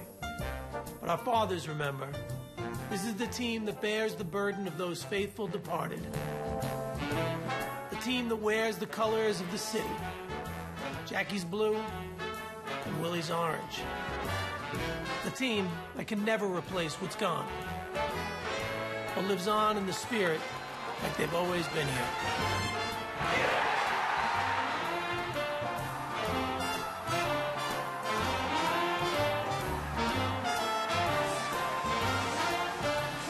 Back at beautiful Citi Field, the home of the Mets. Met fans enjoying themselves with their team winning again. Great play by Torres to throw out Freeze at the plate. Nice tag by Tolley. 3-0. The Mets lead the Cardinals going to the bottom of the 6th. Omar Quintanilla takes a strike. Dan Shulman, Terry Francona, and a member of the 1999 New York Mets, Oral Hershiser. If I said to you, Oral, What did it mean? What does it mean to be a Met? What was your year with the Mets like? Intense fans and a lot of good teammates. Had John Franco, who went in the Hall of Fame tonight with the Mets. Robin Ventura, the manager of the Chicago White Sox, was our third baseman. Edgardo Alfonso, an unbelievable player. We made it to the playoffs, got beat by the Braves. Mike Piazza, Hall of Fame catcher to be, I would think. It's a really good team. You get tested here, don't you? Oh, yeah. And that's why I wanted to come here. I was a free agent, got to choose where to go, and I wanted to go to some teams that the fans had a little angst against me because of the '88 Dodgers. They didn't like me a lot, but they kept me on my toes. Met fans have natural angst, though. I mean, it seems to be just part of the package of being a Met fan. And they have won a couple of World Series, of course, in '69 and '86. It was a lot of fun for me. I get to, the family to live in Manhattan and commute over here, and it was an awful lot of fun.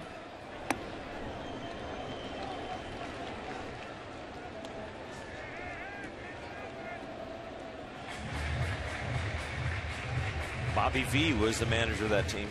Bobby Valentine. Outside, Quintanilla works a walk. Good times right now for the Mets. 30-23, exceeding expectations. Most would agree. And what a weekend it's been. Friday night, Johan Santana throws the first no-hitter in Met history. R.A. Dickey goes to 8-1 in the season with a complete game shutout yesterday. Now Jonathan Nice has a career high in strikeouts tonight. The Mets have yet to allow a run in the series to the St. Louis Cardinals. And if the Mets can hang on and win this one, they'll move into a virtual tie for top spot in the National League East with the Nationals and the Marlins. Nationals losing to Atlanta today. The Marlins winning again, beating the Phillies. The batter Josh Tolley, who just made the tag at a home plate on David Freese as Freese tried to score on the base hit to center field. I think Nice's night's over. They're going to pinch hit for him next. So if they can get the count back to even, great time to put a runner in motion. The way Westbrook throws with the sinker, the two-seamer, put it in play. Left that ball up, but it's 0-2.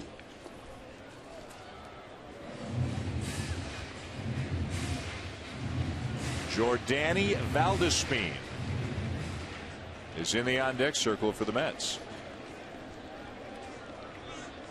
96 pitches thrown by Nice tonight. Maybe the dizziness is an issue. Buster mentioned that's why Terry Collins went to the mound in the fifth, because he's been cruising. I mean, he did give up 3 hits in his last inning, but he's thrown 6 shutout innings, a career high 10 strikeouts. But he appears to be done.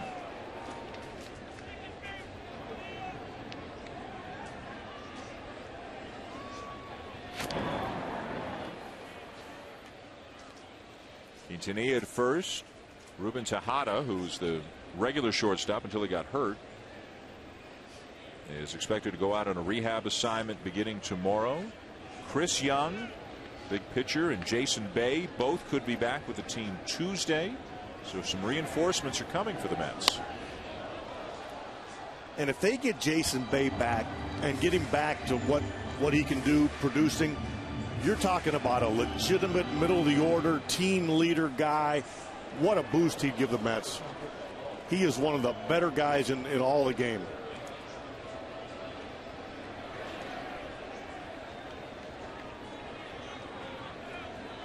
The lead by Quintanilla. 1-2 the count on Tolley.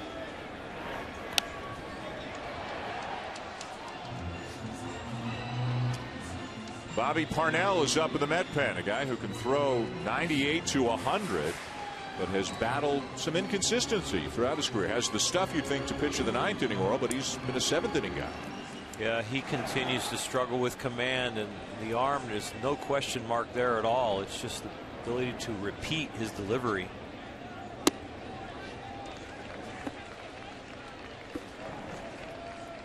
One area where the Mets have struggled statistically is in the bullpen.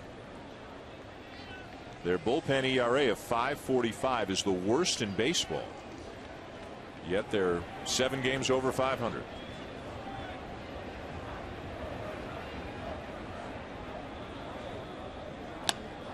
And a base hit for Tolley. 2 on with nobody out.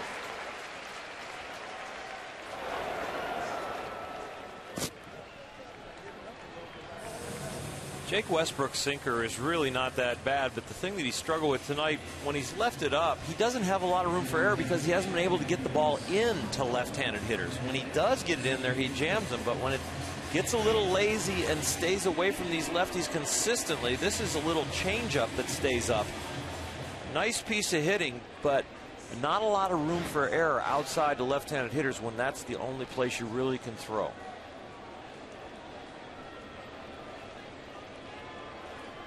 So 2 on with nobody out. Valdez being announced into the game as a pinch hitter.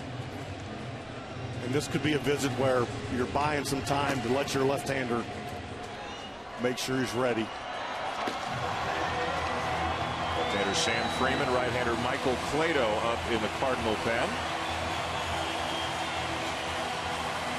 A couple of hard throwers just recently promoted to the big leagues, and it looks like Mike Matheny is going to make a move.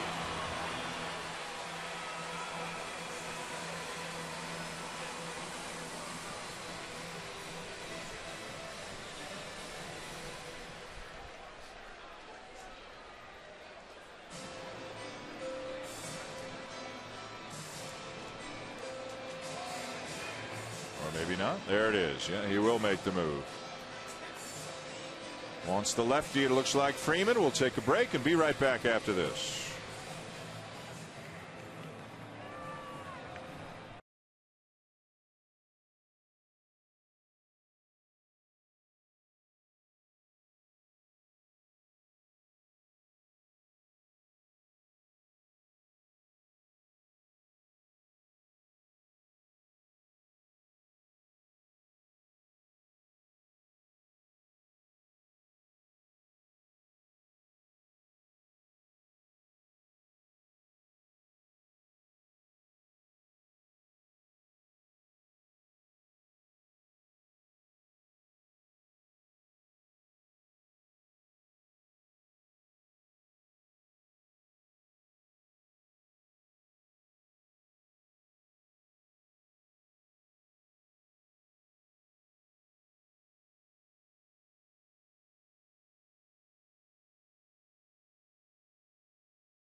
End of the line for Jake Westbrook.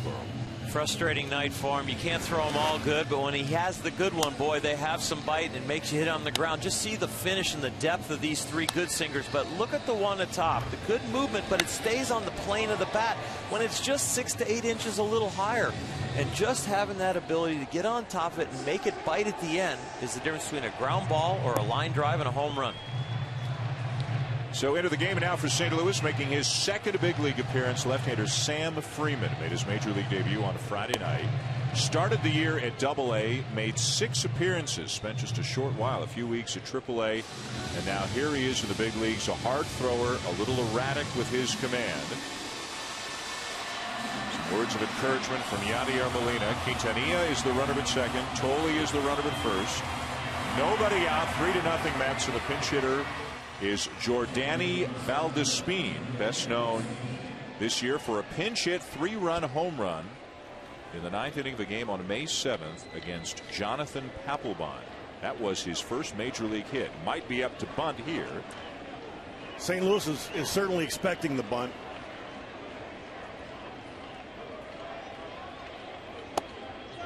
Outside, ball 1.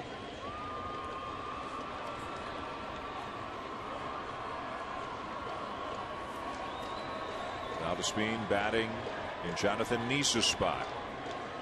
On deck, Kirk Neuenhuis, who homered his last time up. Squares again. Ball 2. On the appeal, he wins. So let's make it 1-1, as Lance Barksdale says that Valdespin didn't pull the bat back in time. And with St. Louis just playing a regular straight up #1 bunt play, you just want to make the third baseman field this ball. Doesn't have to be perfect, just make him field it. Freese checking out where the runner is. Creeping in again. Tried to bunt it that way, but he pushed it foul.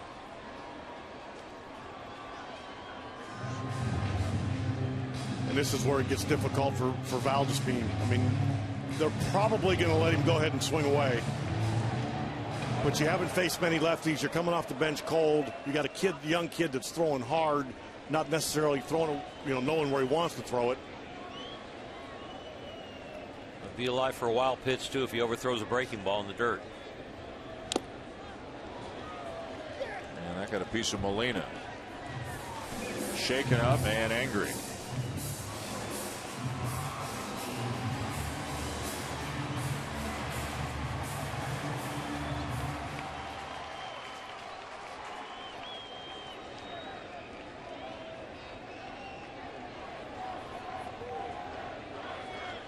Freeman, the rookie, trying to keep the Cardinals close here in the 6th inning.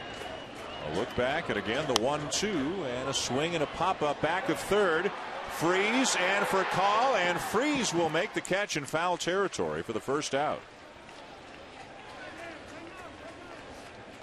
So back to the top of the order now for Kirk Neuenhuis, who last time up hit his 3rd home run of the season.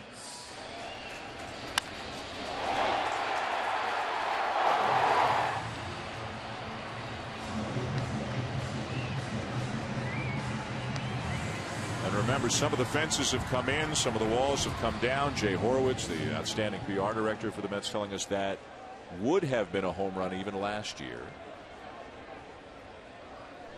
New seats out in left field. That's the fun zone, guys. There have been 17 home runs hit in this ballpark this year that would not have been home runs in this ballpark last year. 9 hit by the Mets, 8 hit by the opposition. And Terry Collins said it's night and day psychologically for Met hitters. They know they can hit the ball out the other way if they're right-handed batters now. They know they don't have to hit the the best shot of their lives to get it out to the pull side and left field. Yet it's not a bandbox now. It's just more of a fair ballpark. It's a legit ballpark still, but the hitters and the pitchers have really not griped about it at all. And the Mets staff, they know when they give up a long fly ball what should be a home run around the league and what shouldn't. And it really allowed their offense to kind of stay in their swings, not pulling off balls, especially has helped David Wright the year he's having, the confidence he has now to have his full field approach.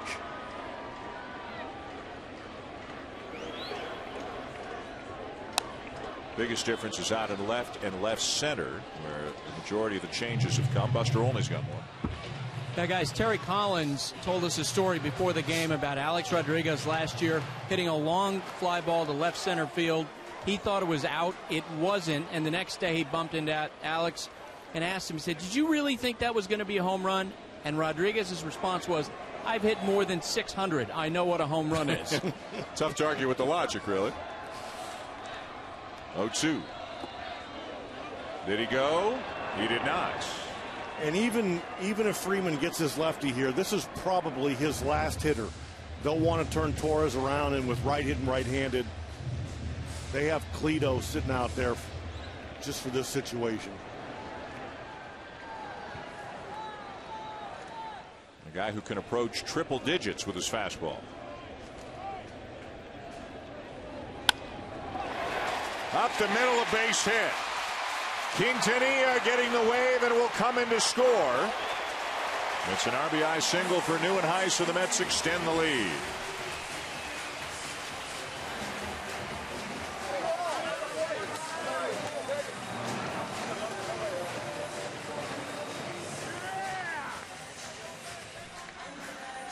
Neuenhuis having a big night. And it looks like we may have a double switch coming here for the Cardinals. Matheny out to give Field and Culbreth the details. Clado, the right-hander, is on his way in as the Mets have added to their lead here in the 6th.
Brought to you by Jeep Grand Cherokee.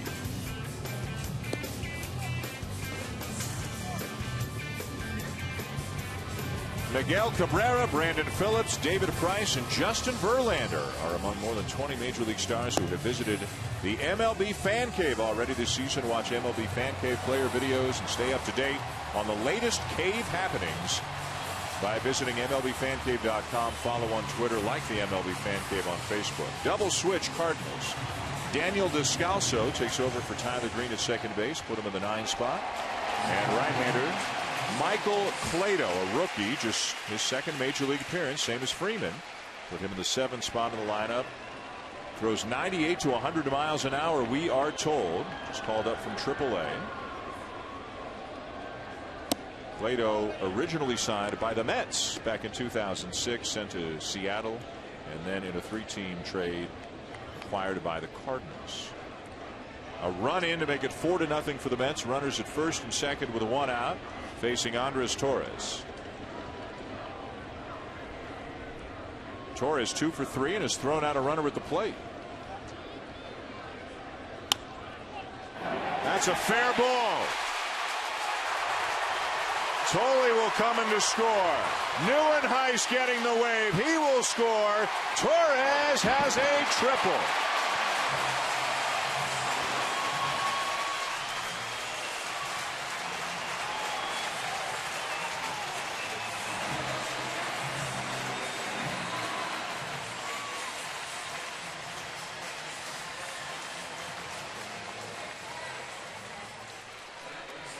And that's when you know things are going well. When you hit a ground ball, that's exactly what the pitcher's trying to do.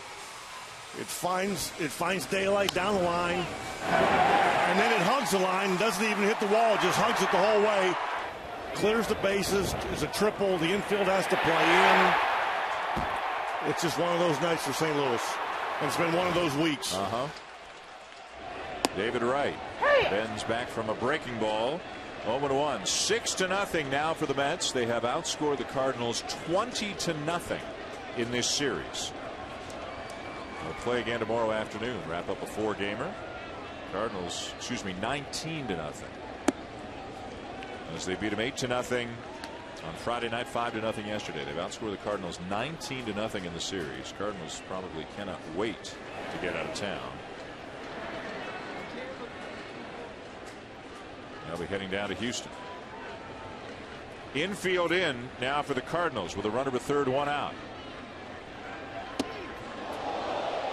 97 inside at the knees. But as we say so often, when teams get off to a good start or they're going through a good period, it's a long year. Same situation for the Cardinals. They're having a rough go of it right now. last year at the August mark, everybody counted them out. I mean, it's a long year and a lot of things happen.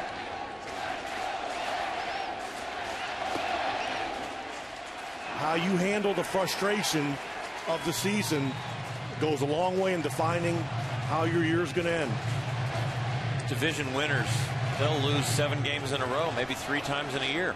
You just have a flat tire every once in a while. You got to come in for a pit stop and get it back, to get a tire back on and start driving again. Well, one thing Mike Matheny says they're missing not only some of the talent of the injured players, but the clubhouse contributions, the leadership of some of the injured players like Berkman, Schumacher. Ground ball to short. Torres back to third, 2 down.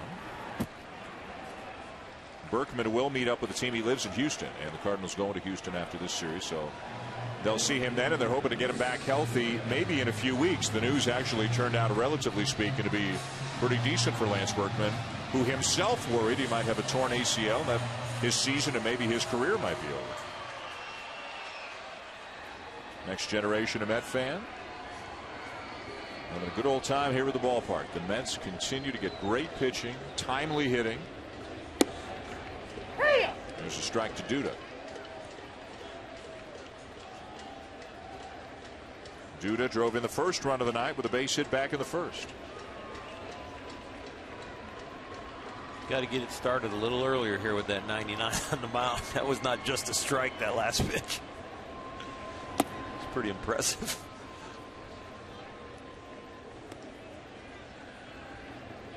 Was the phrase Mike Matheny used thunder? And I heard brain dead heaving at some point too. He did. Yeah. Was it about him or he Freeman? Can let it go. Yeah. I don't know if he said it about Michael. Might have been Freeman. It was one of the 2 young kids who have just come up, and he just said, I mean, and that just means just throwing it, right? Not planning, not thinking, just throwing it. The world's moving real fast. Yeah. They're young. They're up here. They have fantastic arms, and it's like, just give me the signal and let it loose. But you know, when you can throw 99, that's what you've been doing your whole life, right? Because that's carried you this far. It's the one part about this level that kids have to learn, is that you finally reach a level where it's not just about ability. It's about making pitches and location and changing speeds and strategy and understanding ballparks. And it's so hard to tell young players how fast the game goes at the major league level, and they just have to learn it.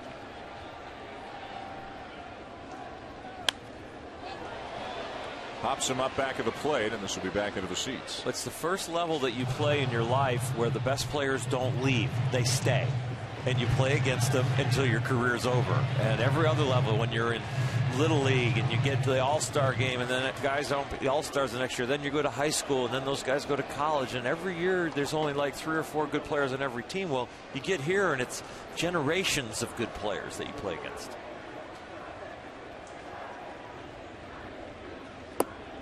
Got him with a nasty slider to end the inning.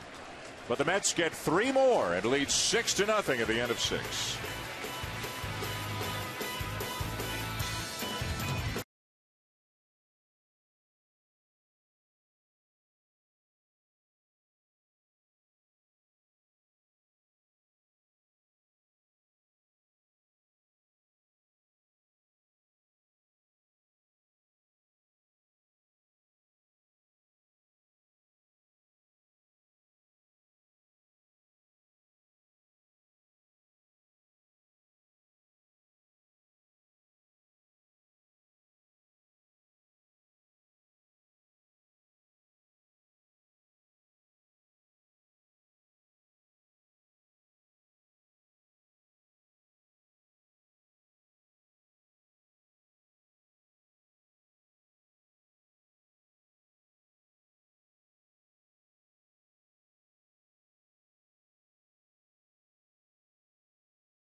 everywhere. Watch almost 100 live out-of-market games each week on your favorite devices. Visit MLB.tv or the Shake Shack for details. Looks good.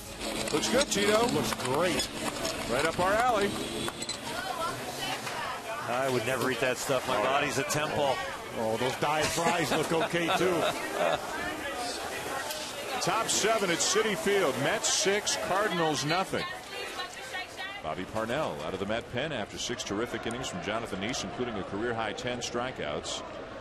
Parnell, like Clado, who we just saw for the Cardinals, a hard thrower, high 90s with a fastball. He'll face Daniel Descalso, who came on in a double switch, batting in the 9th spot, then back to the top of the order for Colin Craig.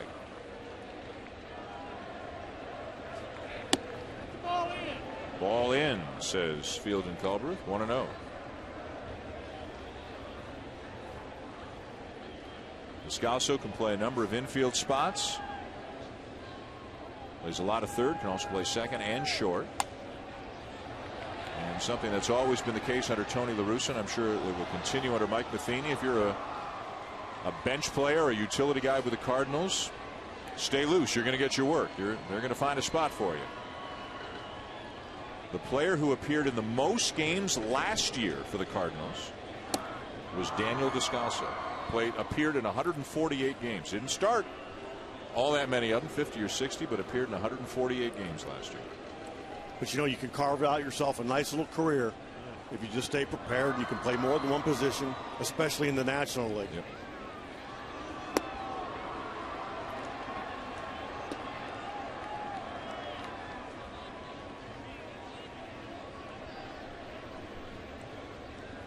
The other thing that helps is to keep your mouth shut unless you're cheering for your teammates. Accept your role. Full count.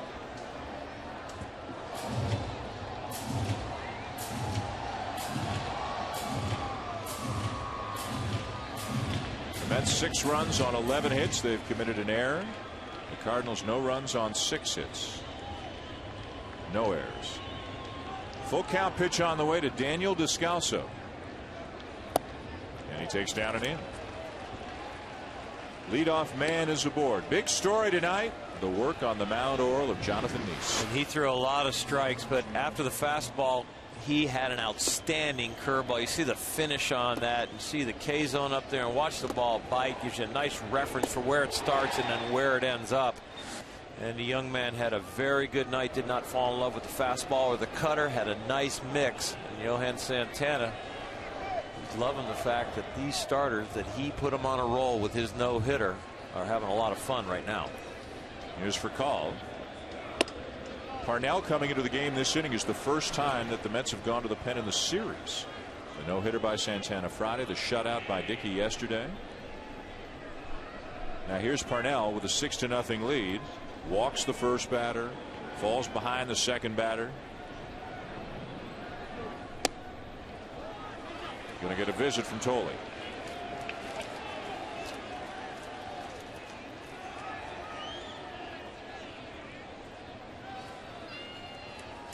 And if the Mets have anything to be concerned about, this is the one area. Their bullpen from start to today has been a little bit of a sore spot for them. And if they're going to continue to want to be in the race, they're going to have to do better. Their Met bullpen, 5.45 ERA coming in today. Burkall was taking all the way, and he looks at a strike. It's 2-1. That ERA, the worst in all of baseball, in fact. 279 opponents batting average, 10 blown saves. Yet again, remarkably, they're 7 games over.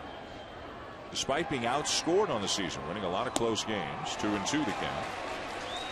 The closer, Frank Francisco, the setup guy, John Roush, the left-hander, Tim Burdack, the 7th inning guy, Bobby Parnell.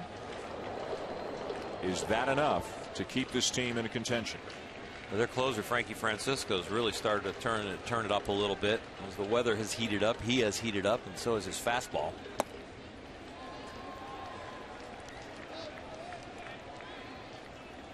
Another full count. And it may or may not show itself in this game. I mean, they have a 6-0 lead We'll see how it progresses. But this is a difficult way to pitch successfully.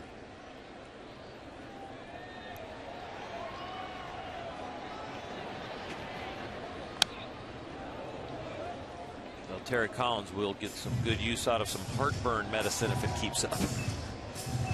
Sitting there and watching this and grinding on the gum. Tell you what, he's already strung a little tight. That's where you're clapping on the outside and yelling on the inside.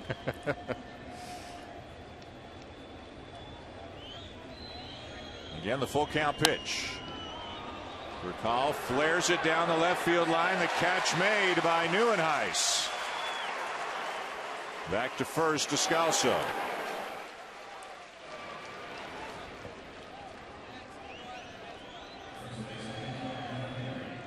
You know, you walk the leadoff hitter, you know you're really not having a lot of confidence in your team or your manager, your pitching coach, and you throw that ball right there and you get that fly out to left, and the butterflies feel a little bit better.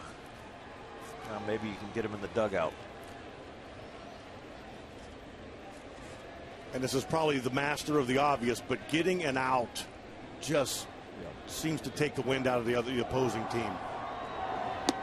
Just so hard to mount that comeback once you get an out in an inning.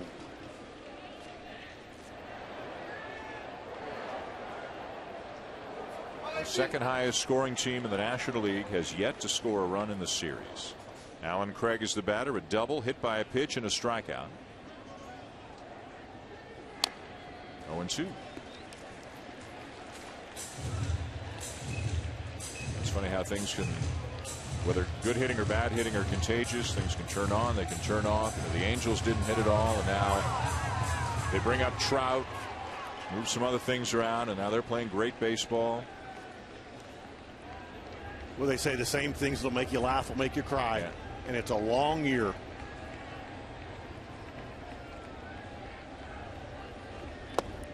Check the swing, 1-2.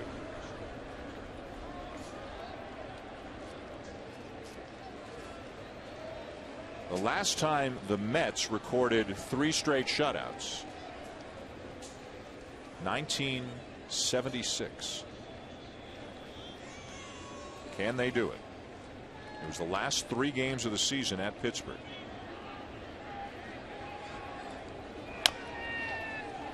Bouncer to third. Long throw coming in time. It's a lot bigger accomplishment to shut out the world champion Cardinals, the second best offensive team in the National League, than it is the Pirates in 76, the last 3 games in an expanded roster. It might not even been consequential games. How about the last time that a defending World Series champion was shut out? 3 in a row. The 66 Dodgers. That's what the Cardinals are looking at if they don't get a run here tonight. They came close, had a runner thrown out at the plate to end the 6th inning. David Freese thrown out at the plate by Andres Torres. Here's Matt Holliday, 1 for 3.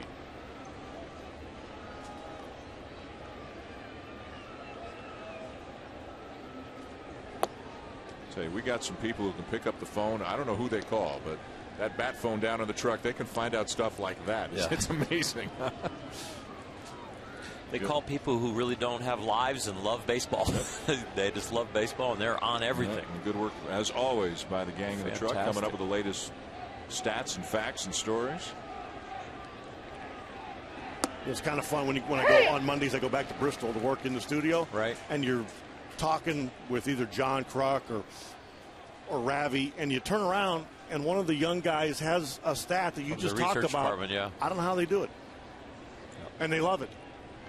They're fantastic. It's intimidating to be around them. They know more about you than you know about yourself or the teams you played on or what happened.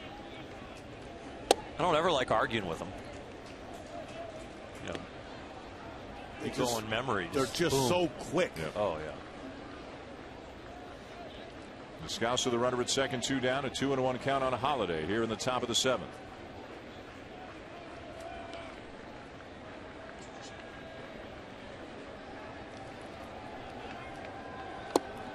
Little low, ball 3.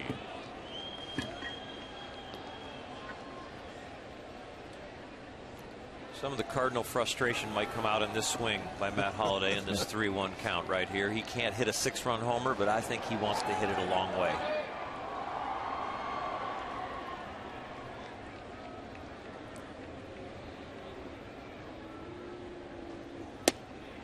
Lost him, ball 4. So Parnell comes on to protect a 6-run lead.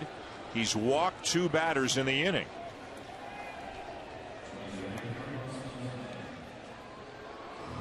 This week, ESPN and ESPN2 present a couple of great games coming your way tomorrow night at 7 Eastern on ESPN. It'll be the Dodgers and the Phillies. Clayton Kershaw, the expected starting pitcher for the Dodgers in that game. Wednesday night, 7 Eastern on ESPN2. An American League East Division battle between the Rays and the Yankees. Both games also available on ESPN3 and on WatchESPN.com or the Watch ESPN app. Well, Terry Collins has had to get the bullpen busy. Elvin Ramirez on the right and John Roush on the left.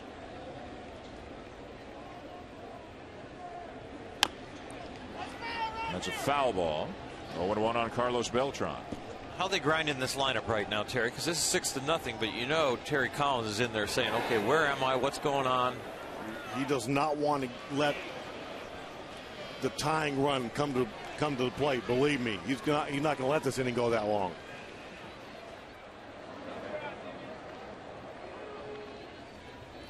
It's probably not as frustrating because of the 2 prior games, but this will be a very frustrating inning when you're up 6-0. Those 3 runs in the bottom of the 6th awfully big right now, because otherwise Parnell would be working this into a real jam. The decision between trying to get a pitcher back on the beam and give him confidence or make sure my team wins the game, you've got to walk that line. Better breaking ball there, 1-2. And you make a great point. Because Parnell's part of their future for this season. The big arm, we get him on a roll. You know, I take him out, now I crush him for another week. He's got to get his confidence back, or do I let him battle through the inning? But if you go home with a loss, it's a bigger hole to dig him out of and the team, huh? I sat next to Buck Showalter, I was the pitching coach for Jerry Narron, and Buck Showalter in Texas. And I'll tell you, you grind on it every night. You're balancing performance with confidence, with, you know, outcomes. Got it. Wasn't pretty or easy, but Parnell gets it done. 7th inning stretch.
Back at Citi Field, time now to take a look at our game track, brought to you by Ram. A 6-0 lead for the Mets over the Cardinals. As you can see, it has been a whitewash of a series so far. 19-0 for the Mets over the Cardinals, including the no-hitter on Friday night. Neuenhuis Torres with the big nights. Jonathan Neese, a career-high 10 strikeouts and a couple of hits as well. And the Mets continue to roll at the expense of the Cardinals. The note we passed along earlier about the last time the Mets had 3 shutouts in a row was 1976. We had a misunderstanding. It's a Cardinal note. The last time the Cardinals were shut out 3 times in a row was in 1976. The Mets had 3 consecutive shutouts as recently as 2010. So St. Louis has not been shut out in 3 consecutive games since October of '76, but they've only got a couple of innings left to avoid that fate here tonight. Maybe they should try a little hitting off the tee, a little miniature field that they've got here at Citi Field. I wonder if they move the fences in and lower the walls on that field. Make it a little easier for the kids. That's a big kid for that field. Yeah.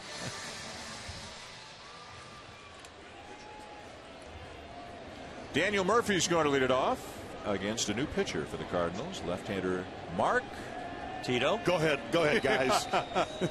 Zipchinski. There you go. Oh, a chorus of Zipchinski's up here. I practiced that in the room today. That's 2 weeks of work since the last time we saw the Cardinals. Yeah. That's why he didn't come out of his room today.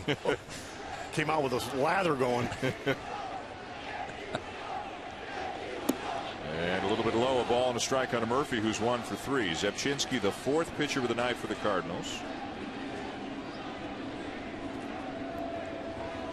Westbrook started, went 5 innings plus a couple of batters, gave up 5 runs, all earned. Grounded to short, gobbled up by Furcal, 1 down.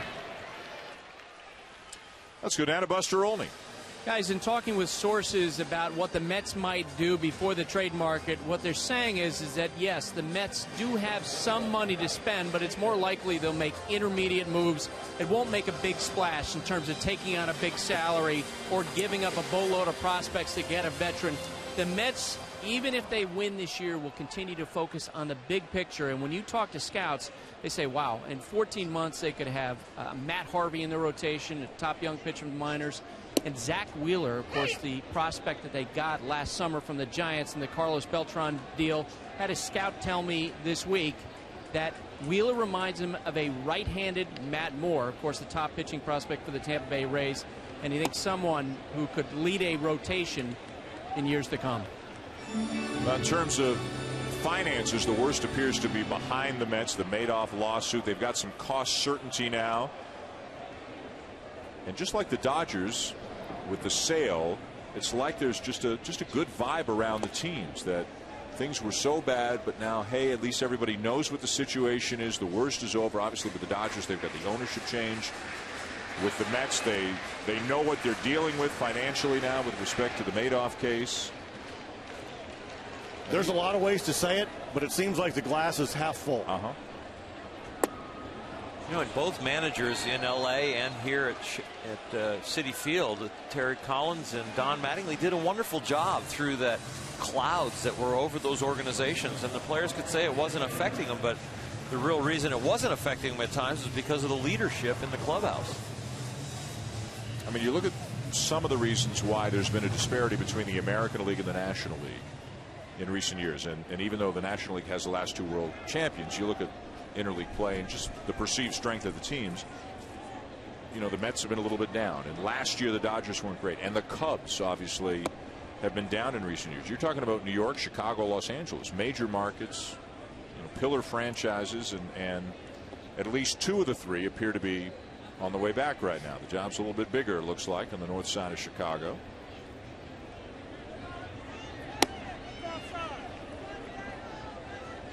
You know, with the addition of the 2 wild cards this year and the way that the season started, you know, some of the standings look flip-flop. This is going to be exciting all the way.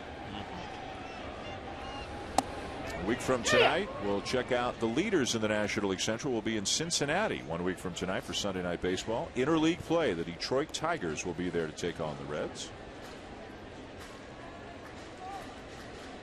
At Great American Ballpark.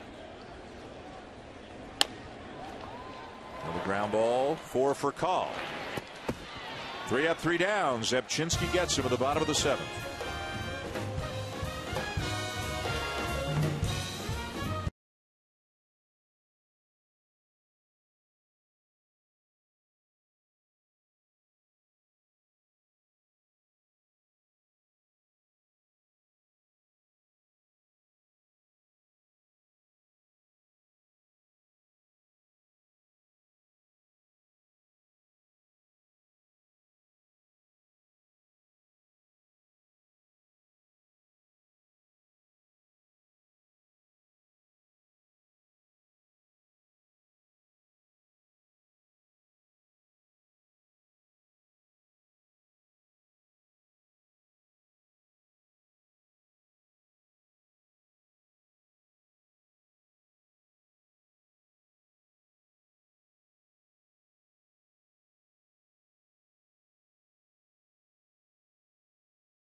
Taco Bell.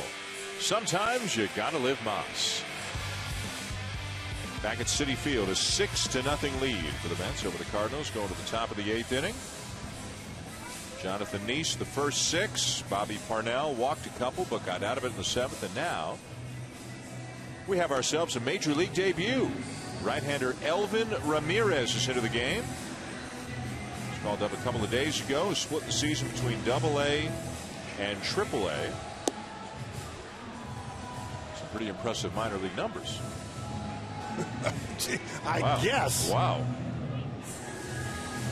126 opponent's batting average.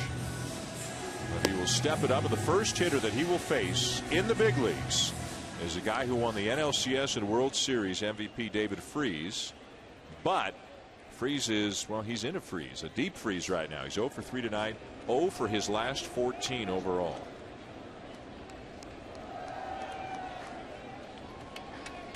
But that will not be part of the story that young Ramirez tells to kids and grandkids later on if he gets them out. What if he? You could almost see that heartbeat under that uniform.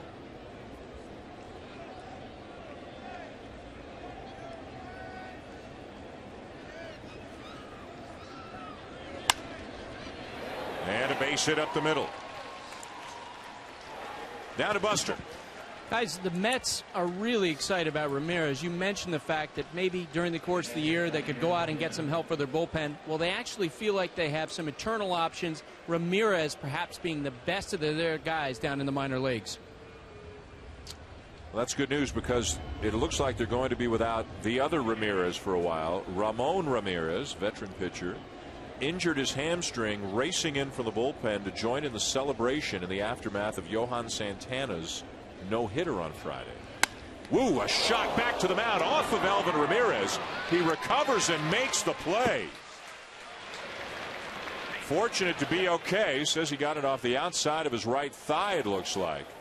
Boy, that was a bullet, and Terry Collins wants to make sure he's okay.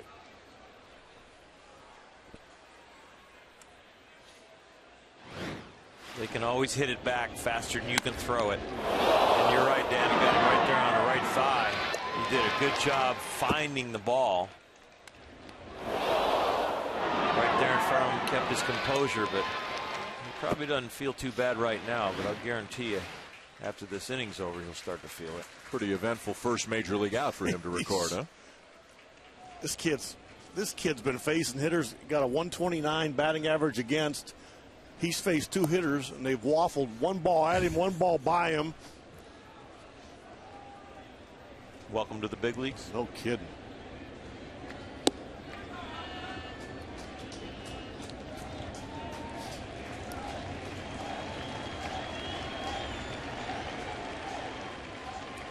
And he's all right.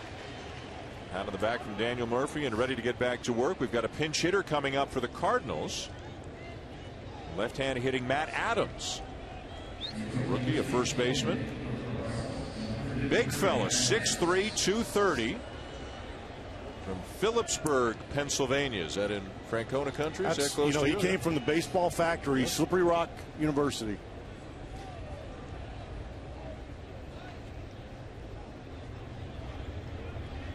Matheny, real fond of the quality at bats and the poise of this young man. Minor league numbers: average, power, production.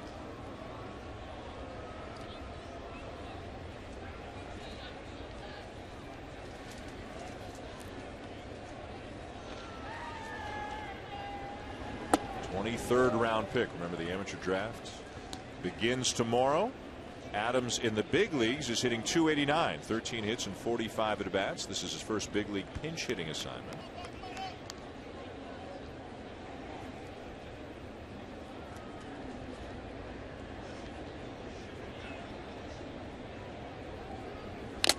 And a foul off 2-1. Buster with more.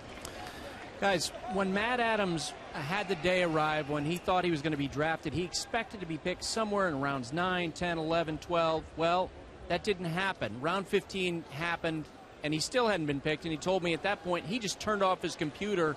But when the Cardinals drafted him in the 23rd round, he had no doubt he wanted to play. Scouts told his college coach, look, he just doesn't have a good body. Well, of course, they might be regretting that at that point. And a strike, 2-2. It does seem sometimes that players are about, well, he looks like a ball player, right? But this guy's always put up the numbers. I don't know that anybody would, if you walked up and shook hands with Lance Berkman, you'd say, wow, that guy looks like a ball player. But the guy's he's been a phenomenal hitter for the last 15 years. This guy looks like Adam Dunn. He's got a little big league in him. He's so quiet in the batter's box. You know, this is not easy. This is his first major league pinch hit appearance. Not used to doing something like that. And again, he may not get a hit here, but his approach is very quiet. He's not jumping.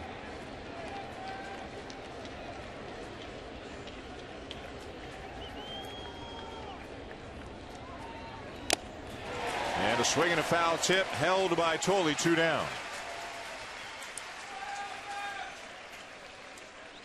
So strength against strength. Matt Adams, a good fastball hitter, good fastball on the mound. They just go toe to toe right here, and he just gets beat by it. Wasn't too late, just missed it.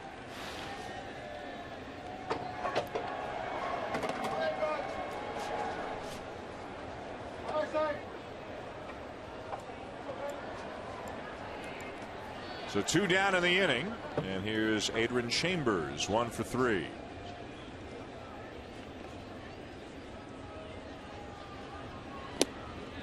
And a strike. Ramirez settling in his first big league inning. Chambers, a couple of strikeouts, and then a base hit against Nice. And that was back in the 6th inning. The score was 3-0, and they threw a runner out at the plate. I mean, that was a game-changing play. It was Andres Torres getting freeze at the plate to end the inning.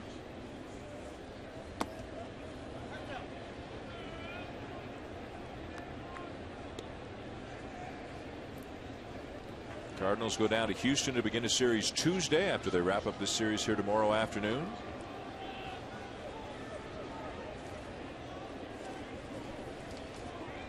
And the Mets begin a road trip to Washington on Tuesday. Then they go play the Yankees and then the Rays.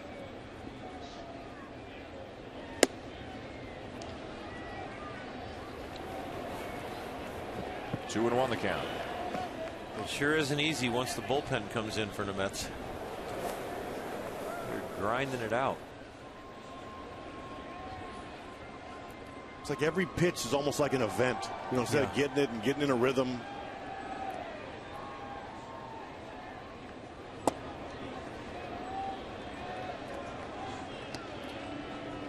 lot of it too is like when your catcher has to start stabbing at the ball and the ball's just not in the area of the target and the counts are a little longer. This is where you see your infielders get on their heels a little bit.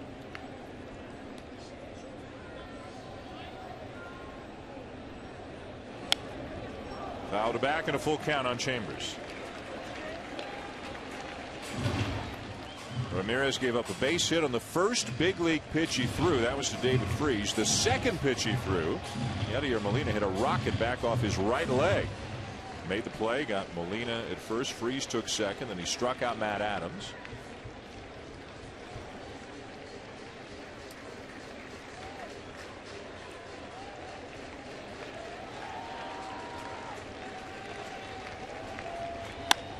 And a ground ball up the middle and into center field. Freese coming home again, and no throw this time from Torres as the Cardinals finally score a run in the series.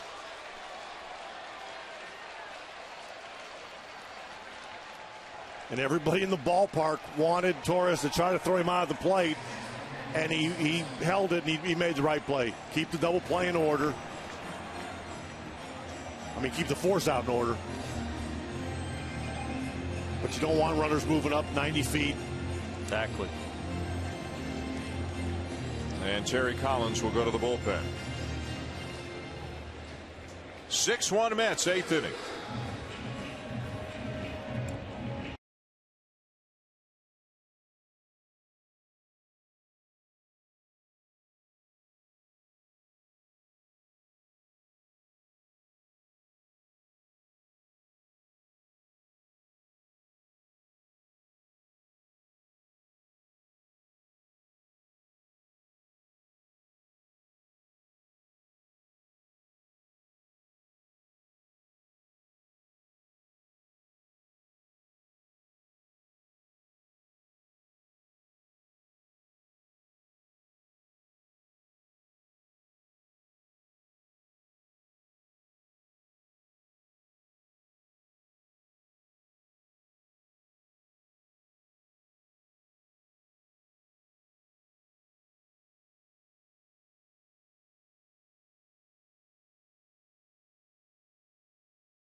Santana into the windup.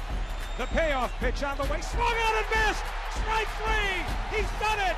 Johan Santana has pitched a no-hitter. The first no-hitter in Mets franchise history. Howie Rose with a call on WFAN. Johan Santana through 134 pitches struck out David Freese to end the game on Friday night. Descalso breaks his bat and hits a lazy fly ball to right field. Tim Burdack retires his one batter, and the inning is over. The Cardinals get a run, but they're still down by 5.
Welcome back to ESPN Sunday Night Baseball, presented by Taco Bell. To the bottom of the 8th inning at Citi Field, the Mets lead the Cardinals 6-1. Trying to make it 3 in a row. Cardinals finally getting a run. Their first run of the series after losing the first 2 games 8-0 and 5-0. That means there hasn't been a lot of work lately for the closer, Jason Amott, making his first appearance since Wednesday just to get a little bit of work in. Kind of a tricky spot sometimes for a manager. You want to get him in, but don't you know they got a day game tomorrow? They'll probably need him. They'll probably wind up throwing 25 pitches this inning, but sometimes you got to do what you got to do, right? You know what, Dan? Right when Ma was warming up, I'm thinking to myself, 12 hours from now, they're going to be back here, and in about the 9th inning, they're going to want him. You can bet they'll watch his inning, though. They want to keep him sharp, but they don't want to have a 30-pitch inning. I don't think they'll let him go over much 22 pitches. I agree. But it's not with a day game this is tomorrow. such a fine line because you don't want to have rust. But again, you're hoping that you really need him tomorrow.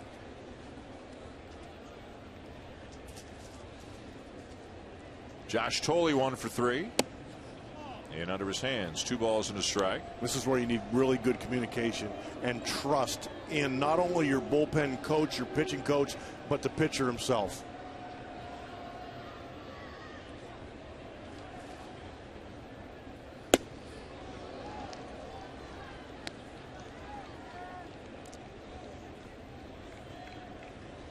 2-2.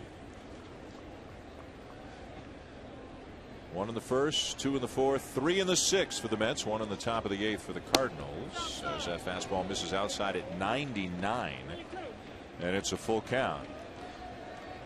Between Clado, Parnell, and Mott, we've seen 3 hard throwers here tonight. Was Mike Matheny? I think Mike Matheny said thunder. Yep. I agree with him. Loses him.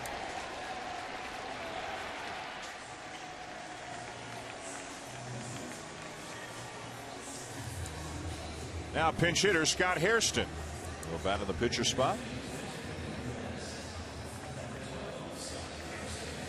And Hairston, a guy with some pop. Mets don't have a ton of it. Hairston's got 6 home runs and 95 at bats. And you know what Scott Hairston does really well, and not this situation, but he's really a professional hitter against a left-hand pitcher. And he can be, a good left-hander, and he'll give you that productive at bat.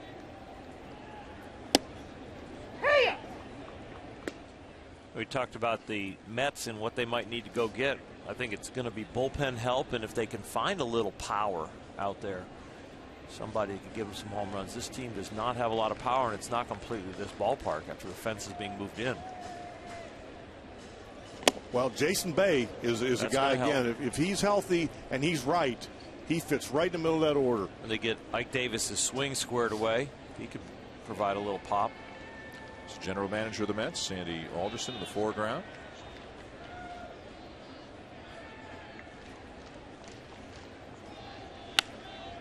And a ground ball to short for 1 and 2. Sports Center comes your way following the conclusion of this game. Here tonight, look at some of the big stories, including Tiger winning the Memorial, his 73rd win on the PGA Tour, tying Jack Nicklaus for 2nd all-time.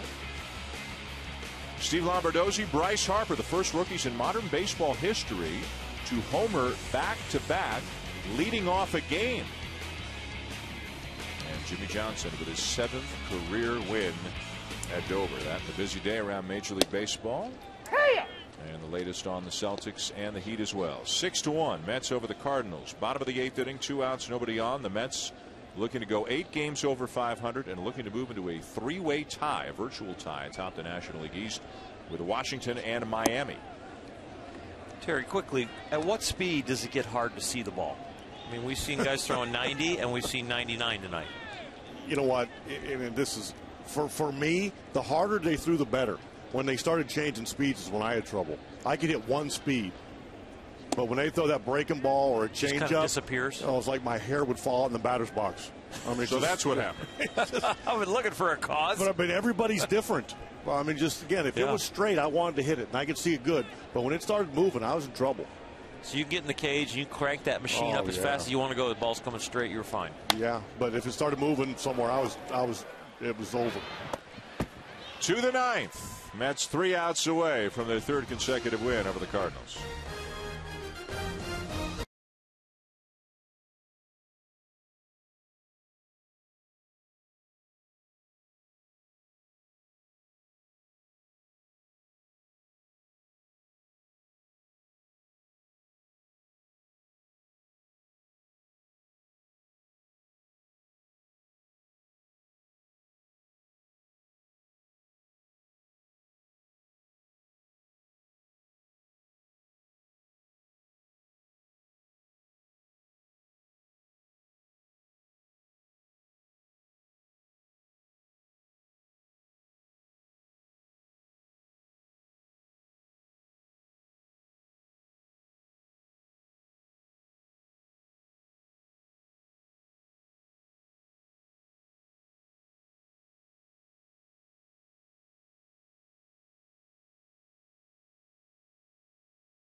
Baseball, in partnership with the Police Athletic League and the Brooklyn Cyclones, hosted a free umpire camp at MCU Park in Brooklyn. Launched in 2006. The umpire camps feature on-field training and classroom instruction, as well as lessons on rules enforcement, interpretation, game management, conditioning, nutrition, and safety, and strike calls. There looks like about 50 volunteers to yell at right there. You should go out there and be the manager who's going to go out. That they got to get used to. Throw that. your hat down, kick dirt. Give them a little practical experience. Yeah, let them know what they're in for. Frank Francisco in for the ninth. Non-save situation. Mets up 5, but he hasn't worked in a while with the complete games thrown by Santana and Dickey the last couple of days. Can be a hot and cold guy.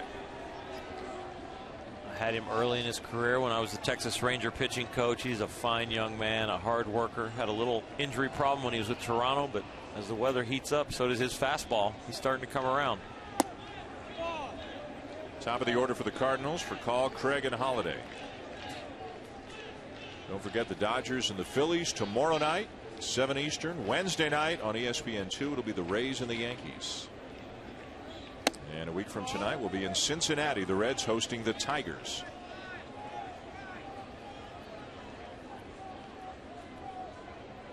Maybe we'll get to see Aroldis. Speaking of hard throwers, maybe we'll get a chance to see Aroldis Chapman in person 1 week from tonight. Is that bad when you hope you're cheering for a guy to pitch the night you're there? Just because he's that good. Hey, he's worth the price of admission. It's fun to watch. Yeah. You can hope and cheer, just don't say it out loud. It's just so much fun to watch a pitch, especially from up here. Again, the farther away you are, the more fun it is to watch. You get to keep your hair. There'll be some flinching next week. Did you hit off Randy Johnson? I faced him. You faced.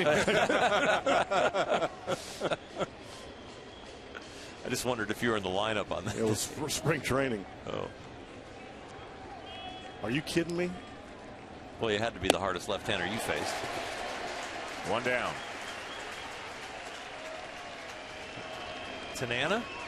Jerry Royce. Jerry right Royce. there. John Candelaria. Yeah. How about righty? J.R. Richards, Nolan Ryan? No, you know what? People can talk all they want. Nolan Ryan, nobody came close to Nolan Ryan. Because of the way he hit the ball, plus threw it really hard and got down the hill. Grunt. When he just, I mean, just everything. It's intimidating. The grunt was fast. Alan Craig. I tried to bunt for a hit one time off of Nolan Ryan. Nobody told me you're not supposed to do that. Yeah, I was just going to tell the story. The next pitch was right at my head. Bow tie. Oh. He'd go check the ground at the footing. Yeah. And then, like, look in the dugout, like, go ahead. Yeah. Oh, okay. I won't bunt, sir. Wow. Oh, yeah. The ball was like right here, and it's like, oh, my God. Yeah. I'm like. Yeah, it was old-time baseball. And you understood right away with the intent, right? Never tried. My bench was laughing at me. They were laughing at me. They didn't forget to tell me. A hit's it's not worth it. I'd rather hit 238 than 241.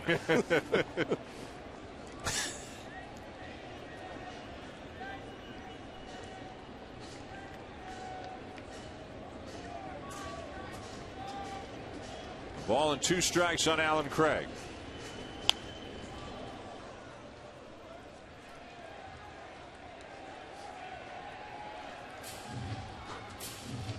A win for the Mets. They'll go to 31-23 on the season. We talked about how tightly bunched the division is. They'll move into a tie, virtual tie. The Nationals will be percentage points ahead of the Marlins and the Mets. The Braves 2 back, and even the Phillies in last, only 3.5 out.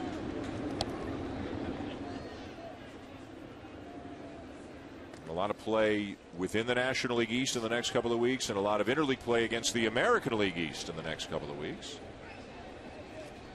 10 teams, all of whom are above 500, playing each other almost exclusively over the next 2 to 3 weeks.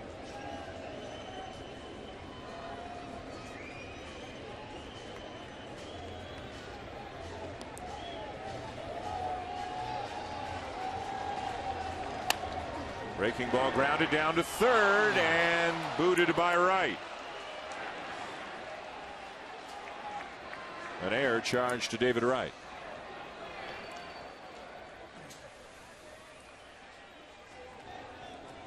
Speaking of plus 500 teams, it's not like the Mets are fattening up on the weaklings of the National League. That's a pretty impressive stat right there.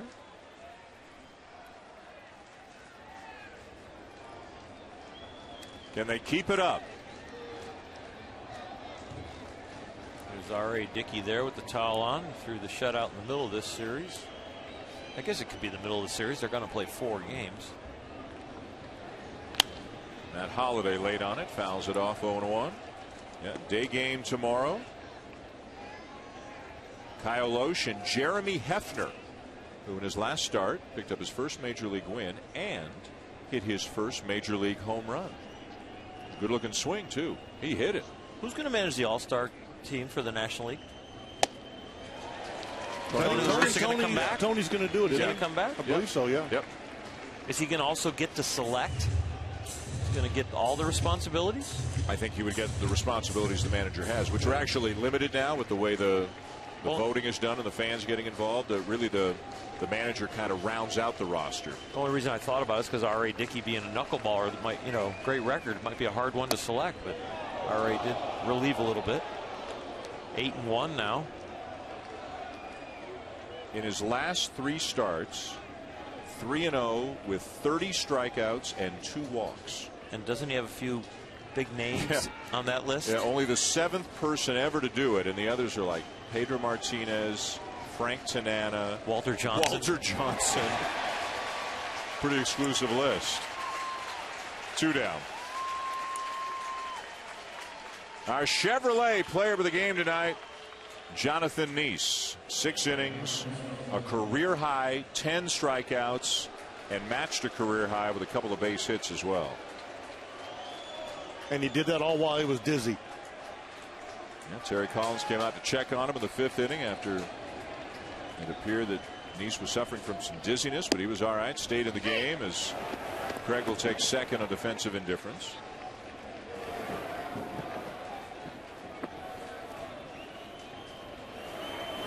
Beltran the batter, 1 for 4.